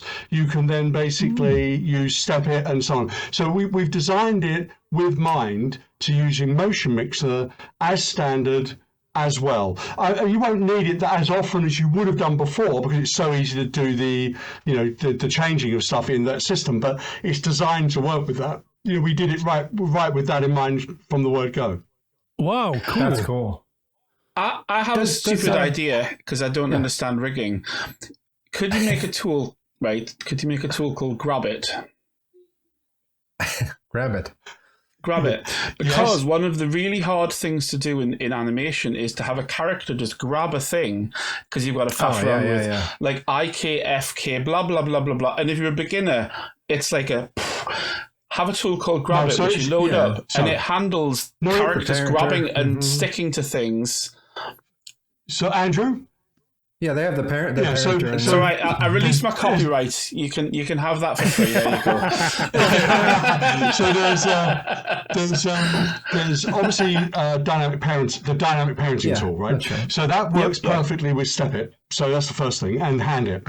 So one of the things with Hand It is obviously we want to grab things and pick them up. So the dynamic parenting tool works with that perfectly for what it's worth, bang. But it would be nice if we could take the dynamic parenting tool and just make it a little simpler to use, right? So I'll have a chat with Sean, and I'm sure he'll have it done by Thursday. Yeah. No. Because it's going to be taking tools which already exist within LightWave, but the idea is because I love the way that you're going with the workflows, that you're trying to go, right, someone's got like an hour and they've got to make an animation of a guy walking across a field, grabbing something, and they just go, all right, I'll just load up Grab It, right? He grabs the object, it's pinned to his arm, boom, it's just done, and he can whack it out and put it on the preview renderer and have a preview ready to go, and he can go, I need to tweak the finger wiggle, I need to twist his wrist a little bit, right? Because the director said his wrist's in a funny angle, and you're just done. And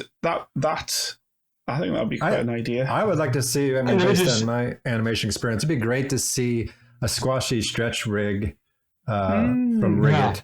Because if you're going to do cartoony stuff, it's all about snap timing and all that. And there are two tools. There was one back in the day called Advanced Character Animation 4, I think it was, for LightWave, which had a squashy, stretchy rig. Which is really neat. And it's done more with like additional, say, nodes that influence different parts. But the other one is, I don't know if you guys use third power tools. He had a camera projection distortion tool. From the camera point of view, you basically had a grid, like a lattice, but just from the camera point of view. And then you can go ahead you can go ahead and modify from camera view, the character to have that crazy squashy, stretchy stuff. And it's like, that's so cool because it's after the fact. It's like a post process in a way, right? But it was really, really neat to get even more exaggeration out of your characters. So No, it's a very valid point. The lattice deformation tool is that tool you're talking about. So it's great. Well, he had a lattice deformation, but went from the camera view. Yeah, it's a 2D. It's a 2D. Yeah. So with regards to the stretch and pull, I know that the RiggIt rig can do that. So obviously we've had it a while, but I've been focusing on just getting that done, right? This done. So I definitely agree. It would be nice to have stretch and pull on that animation as well. I'll let us finish this bit, and then I'll start talking about that with Sean. Deuce, just a quickie. The dynamic parenting is a two null thing, isn't it? It's an object and a null, isn't it? Well, it's you apply it to an object, and then you tell the object who do you want to parent to on what frame. Mm-hmm. Yeah. So I'm wondering whether that it would be nice if that was just a quick call up window, wouldn't it? And make that connected with where those tools are. So it's it might not work. It was just a silly idea I had there. But I think making it accessible. Go ahead. Yeah, it is easy. Sorry. Can I ask a question regarding displacement brush? Yeah. What's the thinking behind the development of a displacement brush when we have metamorphic and probably chronosculpt as well? What was the idea of the development of displacement brush? So, Deuce will tell you through it, but so let's just give you a quick example on character animation.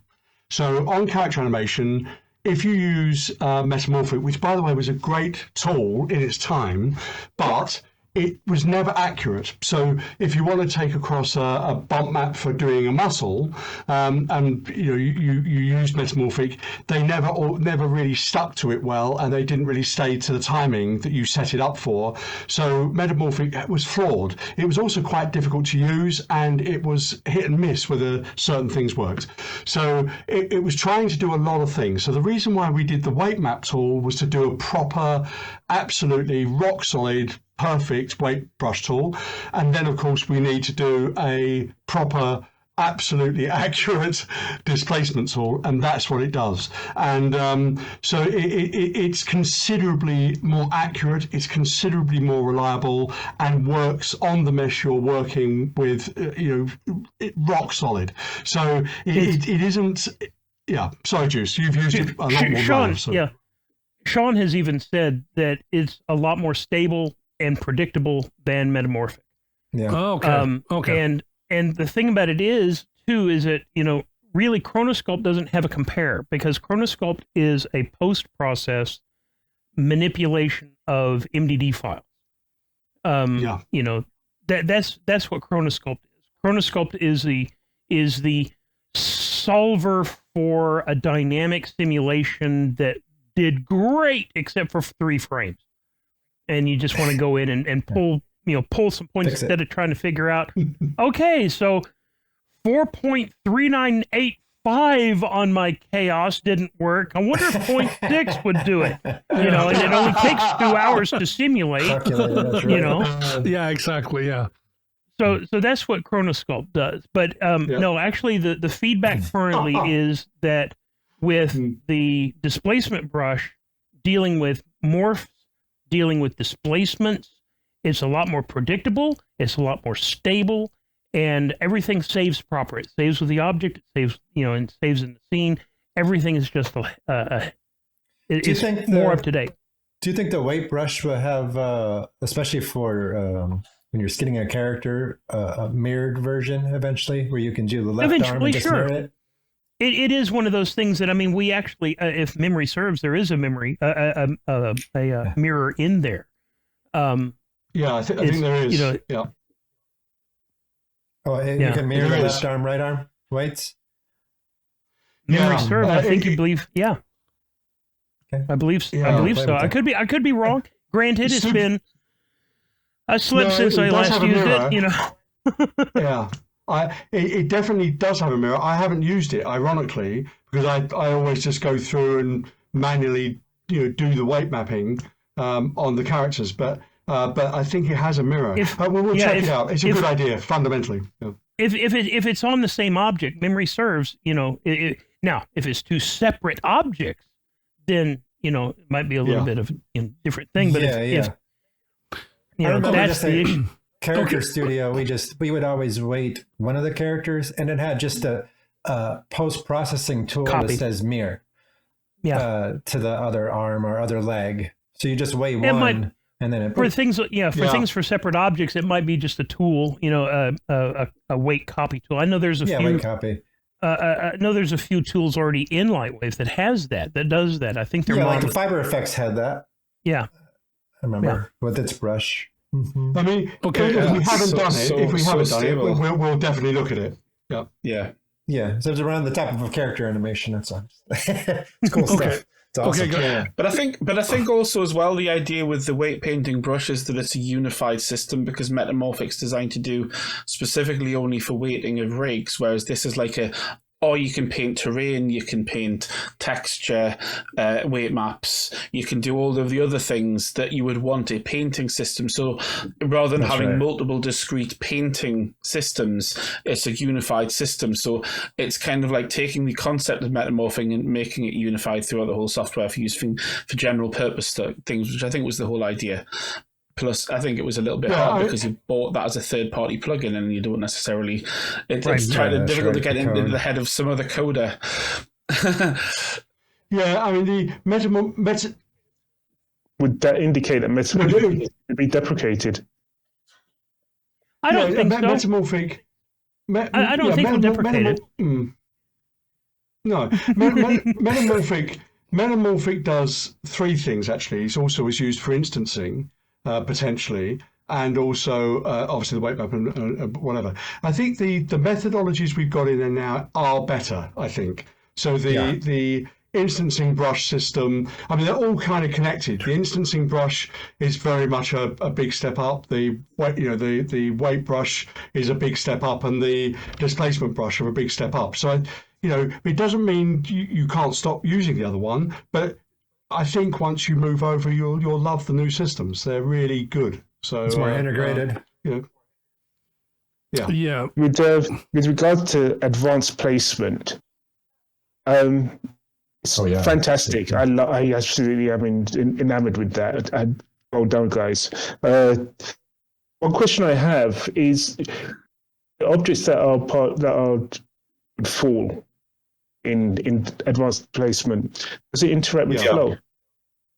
Can it interact with flow? Well, all of the AP stuff, all of the stuff that Steve does has a potential to work with each other because they're using cores that are connected, and there is actually a version of AP for each of the things that we're bringing out. However, so what the big thing for him is he's obviously integrating everything intrinsically into the core of LightWave. So you notice how well they sit within the interface. You can have the other things running at the same time, those sort of things. AP is again, works with RiPR, but also works standalone. But you're probably going to use it with RiPR because it's so fast and bang. With Flow, it's dynamically. I need to ask to be certain, but there's no reason why it shouldn't, because it is. He tends to make all of his stuff work together. But just bear in mind that advanced placement, the use of it is in its name. It's for placing. It's not bullet. Dynamics tool. It's using dynamics to place things. That's right. So it's like if I have this, I've got this bucket and I want to fill it with apples, oranges, and bananas, rather than me going to Modeler and trying to hand place and position everything, I can just load up the 3 objects and just kind of sprinkle it into the scene and fill up my bucket. Freeze it, I'm good, and there I'm gone. Yeah. Now, people are, wanting it extended to be, another bullet. Of course, then we would get the detractors of, well, if we've got this for that, and then we've got this for a bullet, now how many other physics systems do we need in LightWave? But it really, advanced placement, AP is for placing objects. Placing stuff. Does it still do the dynamic placing? Because I've messed with it since we do interior design stuff. Like, imagine you have walls and a floor, and you have, like a dresser and lamps and all that. And I've tried with it. It's a little bit, all over the place when you're trying to place it, but you could literally sit and have it touch the wall and touch the floor and move each individual thing around in the original advanced placement plugin. I'm not sure if it's now just changed to fill bowls. No, it's the same. It's all the same. It's the same advanced placement. Okay, cool. That's sweet. It is really good, but it is literally what it says on the tin. So we've been talking about Bullet and updating Bullet and numerous other things. There are other physics engines we've looked at. It is a really difficult call, but AP is a tool, very specific. Like Step It is very specific. So I think it's. I think people are going to love it if they haven't used it before. Yeah, it's awesome. They use it for. It is awesome, and it's so easy to use, and of course it's instant. It's just fantastic. I was going to say, I think long term, whether or not this is actually possible, it might be nice to just keep the Bullet system, but have the ability to swap out the engines for different physics engines. Obviously, you'd have to rename the tool, but just so you go I'll just go from Bullet and I'll change that to Newton, and then it'll use that engine instead of Bullet. I tell you what, then, when we do that, you explain to the Mac users why they can't have Newton. It's just grayed out. It's fine. But they'll come after you because they want to use Newton. Tell them to buy a PC. Earlier, I was actually thinking of another really good reason as to why you should keep on working on the Mac. And that is because if you look at the PC marketplace the way that it is today, there's a very good chance that the PC market may well shift to ARM itself. And having the ability to run different compilers in entirely different architectures. You might find that in 5 years' time, everybody is using a unified memory, ARM-based AMD chip that has built-in graphics card, and it's all system on a chip, the way that Apple are doing it. Because it's like the SoC market is huge in the mobile tablet space. They are doing things in Apple which are they're doing it really well, but it's not unprecedented. It was all mobile phone stuff, and that is easily going to happen on the PC market. So the ability to kind of already have different code bases, different models, and be able to switch between the two, because you might have to build an ARM version of LightWave at some point in the future if they get useful. At the moment, they're all a bit crashy and crappy and slow, and you wouldn't really want to try and do it. But in the future, that might well be a thing. Actually, NVIDIA last week, didn't they show off their integrated processor to try to sell that to the market? It's the opening trying that. Yeah. Oh, they try to buy ARM, so that you might well get an NVIDIA chip which has a little tiny, little bitty multi-core ARM chip built on it, and it's like, well, that's more powerful than anything that's on the market right now. Yeah, an integrated memory, graphics CPU chip is the way forward. It is the way it's going to go, and it's and I think we'll be ready for that at any stage as it does. What will happen on the PC side? It won't. Gamers, for instance, drive a lot of the development on the PC side, so they're going to want something that's going to have NVIDIA power but be integrated in one chip. So it will come, but it will be when NVIDIA or someone else beats NVIDIA makes that, right? the thing about the Mac, they made a decision a long time ago not to go OpenGL and gradually drop the third-party cards, right? So they dropped NVIDIA first, then they dropped AMD, and they went their own path. Now, I actually think they've made a very, very, very good move, that it works particularly well for video editing, and it works very, very good for 2D processing, and in about 2 or 3 years' time, it will be incredibly good for 3D as well. So, it's just basically, early days for it. We're at the M5, we're not at the M10. So, by the time they get to the M10, it will be 100, I had 256 core processor, I don't know, and then it will be running well, so there's no downside. We're not going to stop doing the Mac. It isn't about the 5%. We love the Mac, and we think the Mac can be much bigger. That's what we're doing. We want the Mac to be a major part going forward for education. Most pupils in America and in the UK, a lot of Europe, have iPads, and it's if you're going to hit the education market, you want to have really good iPad software, and if we can give them the tools that are essential for them learning 3D, and then some really cool stuff on top of that, like the Step It and the RiggIt and so on, that would be very doable on an iPad, then it's a perfect time to be thinking about that this next year, next 2 years. Now, then the Mac will be, they'll go home and sit on their M7 or M6, right? So, then they're buying LightWave for the Mac because they've used it on the on the iPad. No, we definitely see a future for that. And so I think the Mac has a big future. It's just going to take a bit of time to evolve, but it is kind of essential to do the iPad version at some point as well. Okay, guys, I think it's time to round this up a little bit. I have a final question, but I will actually do that last. However, each of you can ask one question more to LightWave Digital. My question here is, when it comes to flow and other things, when it comes to especially flow. Will there ever be a way for flow to generate motion vectors so that you can actually have motion blur with flow? Yeah, so I saw that come up a couple of times in the last week, and to be fair, I haven't interrupted Steve because Steve's working on RiPR, right? But I think when Steve's finished RiPR, I'll go back and we'll definitely, it's on the list of things to follow up about, because it'll be an excellent idea to have the motion vectors exportable for RiPR. I totally agree. So it's a question of whether it can be done with what Steve's built, but let's, definitely a question to ask, and the right one to ask. Shabazzy, any more question?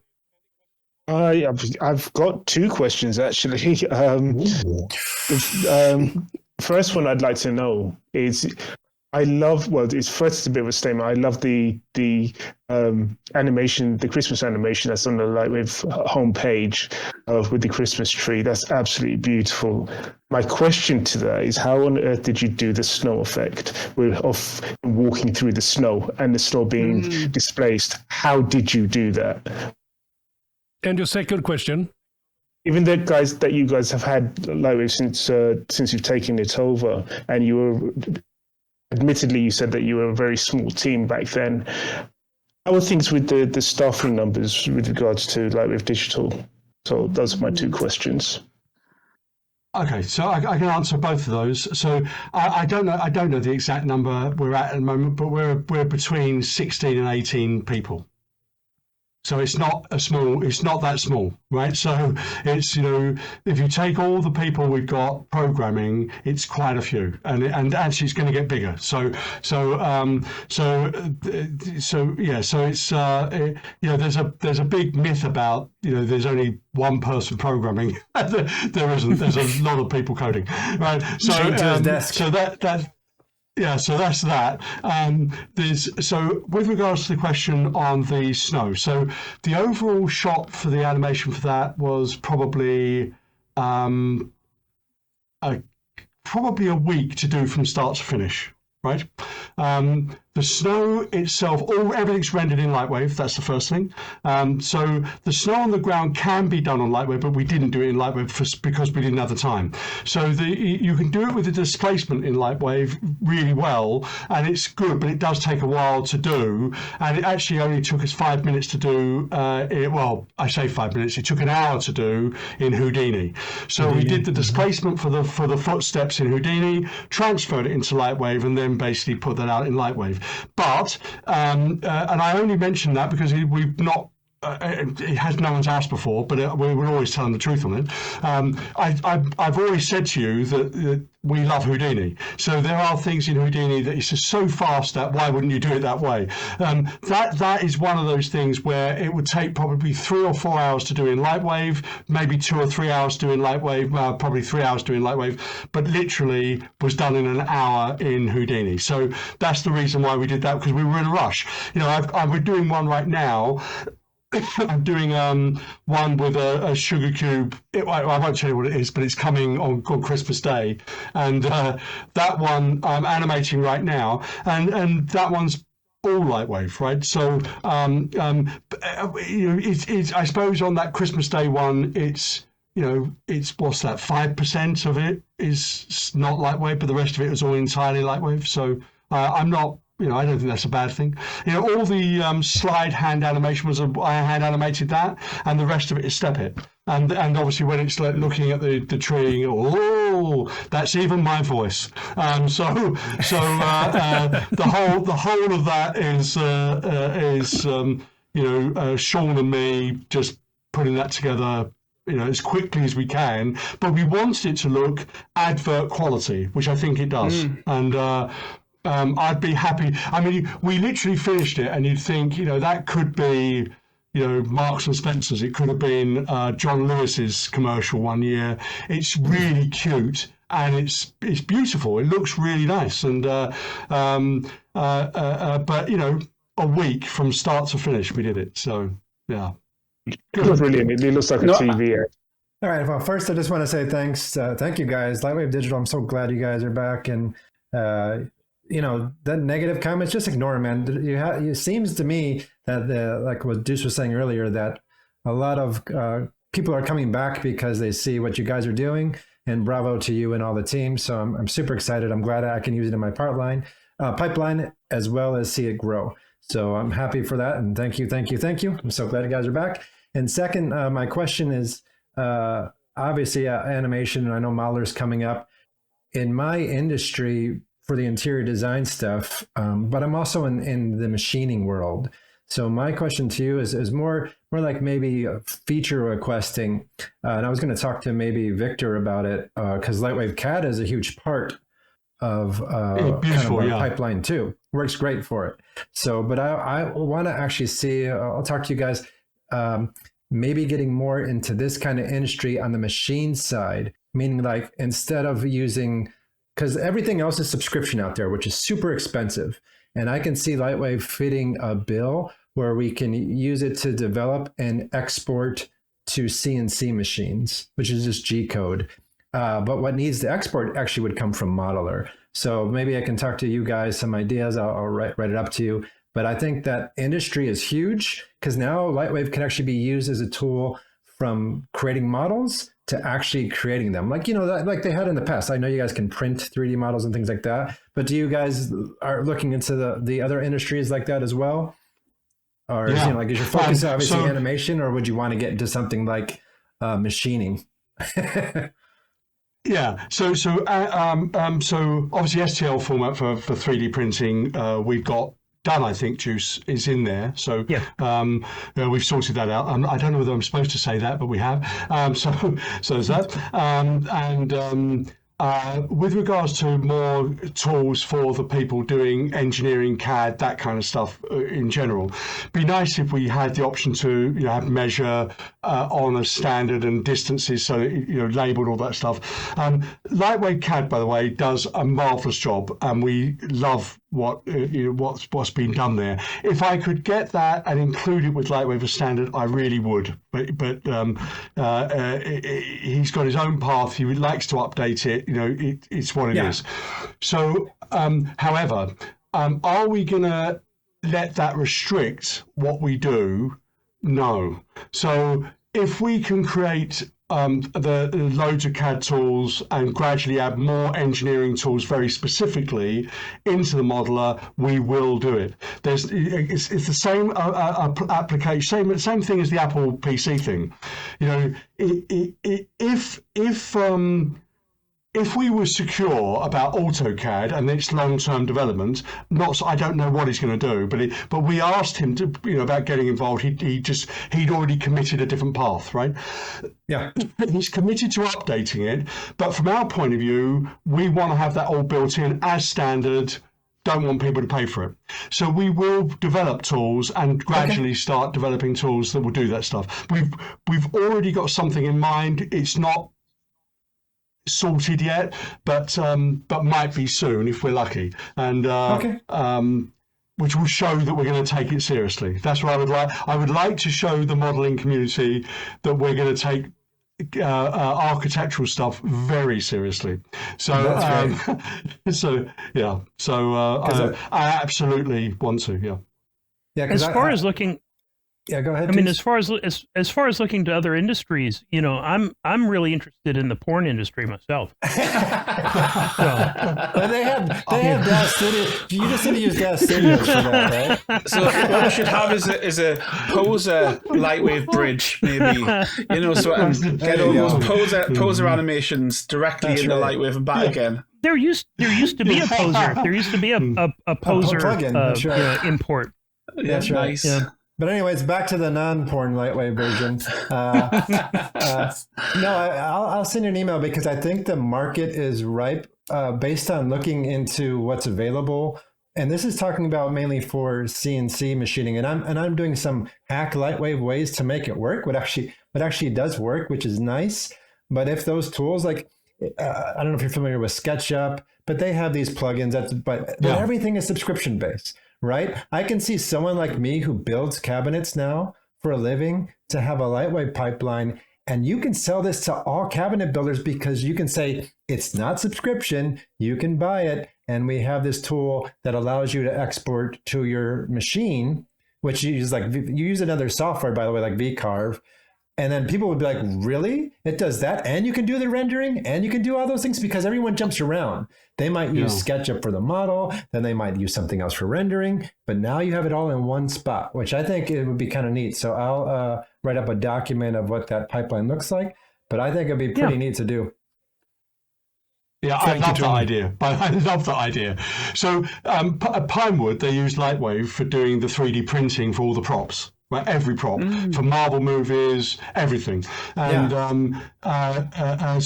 absolutely, that's basically an extension of that. And if you could use it for cutting tools, why wouldn't you? Yeah, I hadn't thought about it, but brilliant. I love that idea. So you write up a doc, definitely love it. Love that idea. Yeah. I'll do. Thank you. I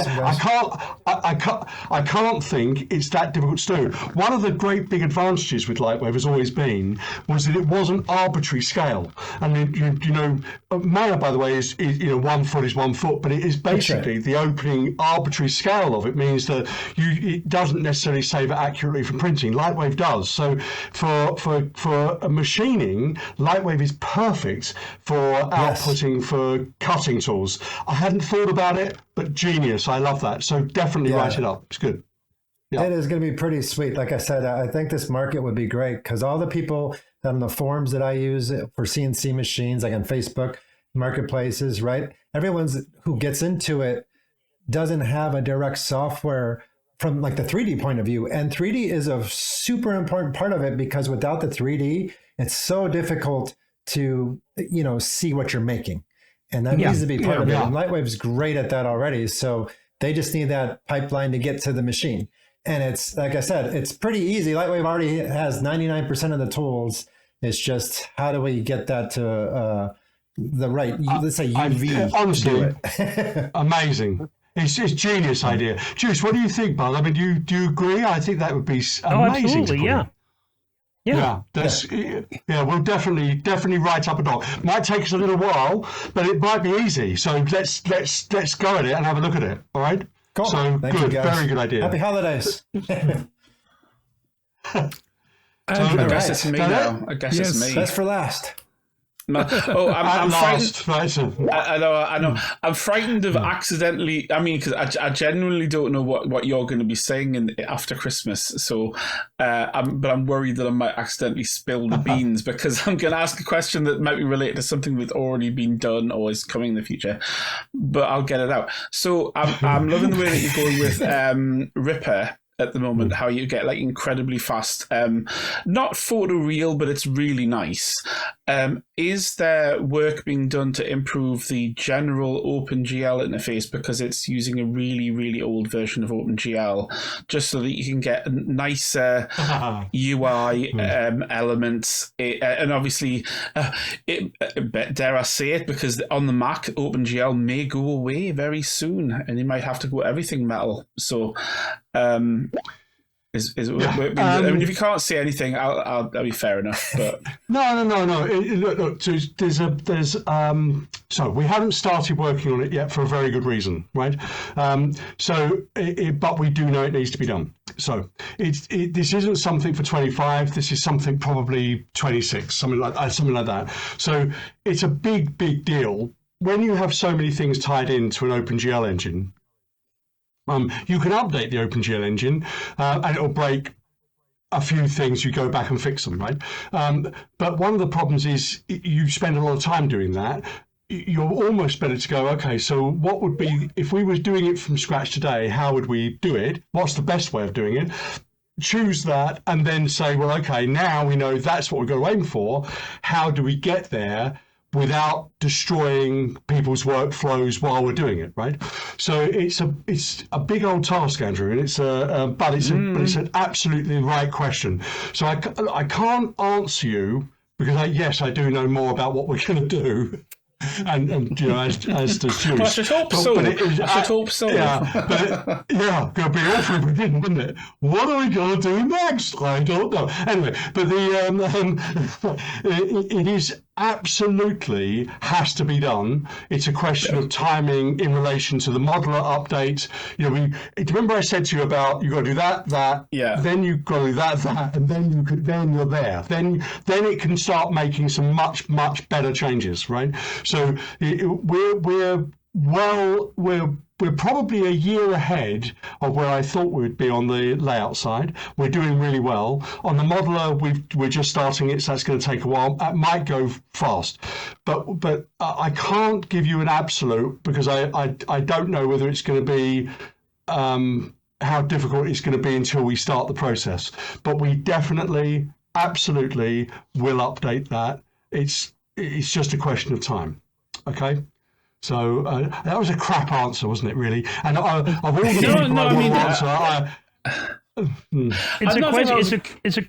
it's a question of time, and it's also a question of you don't want to go dark. Yeah. Well, that's the whole problem with modeler, isn't it? It's the whole problem with modeler is generally. So that's a fine answer. I just because it's trying not to ask. I mean, ask something new because I always have a thing that I want doing. To actually close this off now, and this is a question for only Deuce and Andrew Bishop. What feature of LightWave 2025 do you look mostly forward to when you reveal it to the users? Well, how are they going to tell you if they haven't told you already? Okay. Let me rephrase that question. What feature that you have shown is your favorite feature so far? Okay, of the ones we've shown, Deuce, actually, you go first, Deuce. You go first, my friend. I always just go, don't I, like a motor mouth. it's difficult, honestly, because there's you tend to look at things from your own experience and your own workflows and your own how are things going to affect me.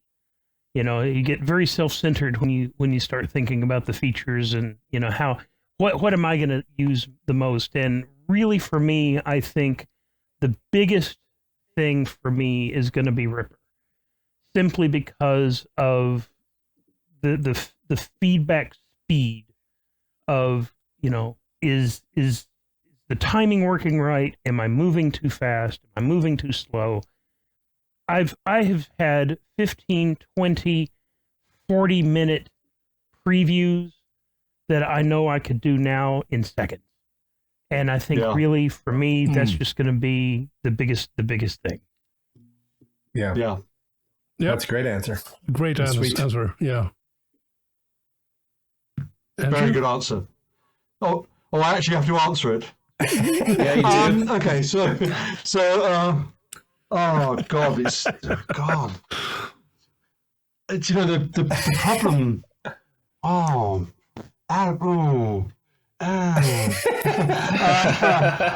Too hard to answer.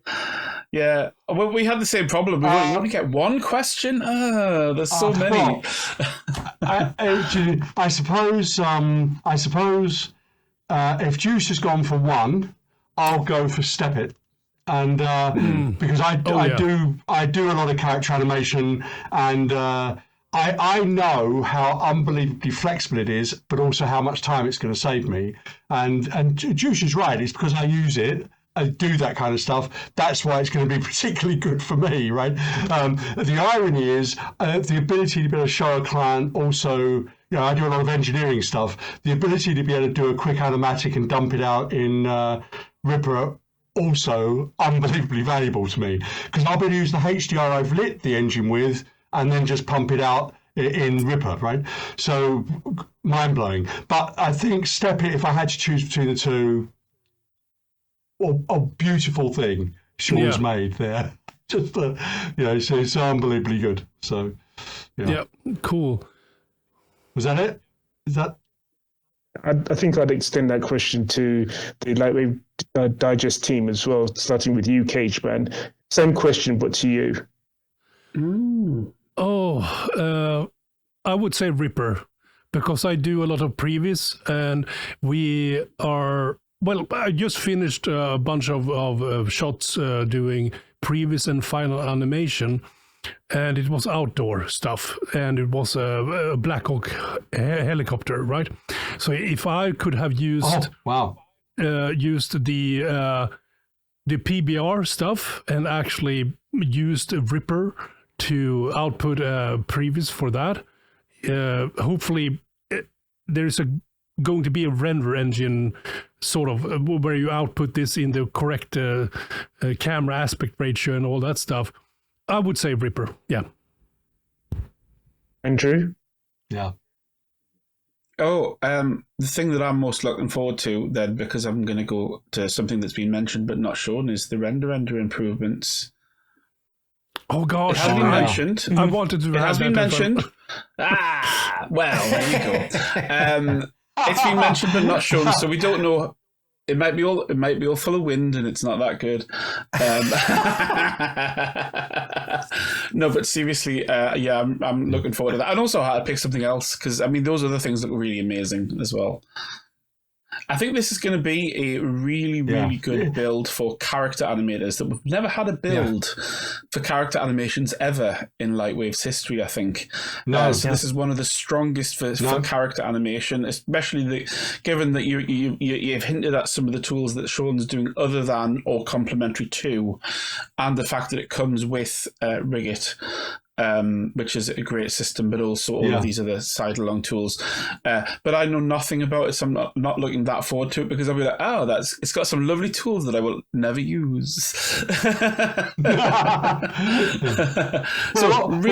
does this work? I'm hoping that young animators or people who've wanted to character animate, but it's always been too difficult, will give it a go with this, because I think this is well, easy. Even I might. It's so easy to use. Yeah, even I might, and that's the point, isn't it? It's that there's never been a build where, right, I've got literally no experience. I can't afford to do a 6-month course at college to learn how to do it. You know what I mean? Which is how a lot of people get started in this sort of thing. I'll say that's pretty quick. I would say for me, I think the RiPR would be the one to use, especially for the interior design. I think I can even use that for our client preview type 3D stuff we do, because we do rendering in Octane. But it'd be neat to get something, like a real pretty thing that's pretty quick to get out to show client for approvals. So I think that's going to be it for us. Do you want to know what the favorite feature is that I haven't mentioned?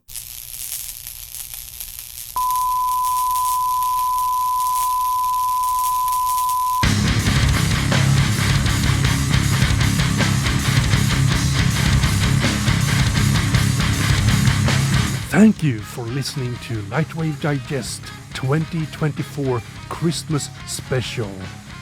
We wish you happy holidays and we hope to see you next year. Be sure to tune in next time so that you don't miss out on all the goodies we've got for you. In the meantime, if you have any news stories you'd like us to know about, you can reach us in the comment section or send an email to lightwavedigest@gmail.com. with the word news in the subject line. If you enjoyed this episode, be sure to like, subscribe, share, and comment. Your engagement is really important to us, so thanks in advance for your support. So until next month, always light the wave.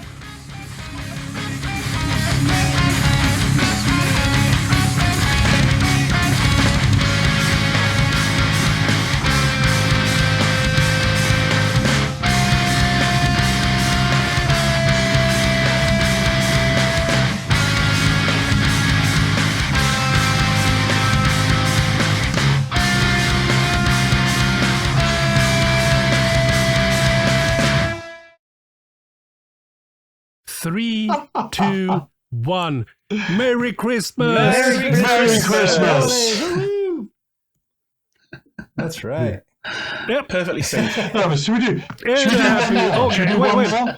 Everybody shake their hands. Everybody get in there. We should all have had some little, kazoos.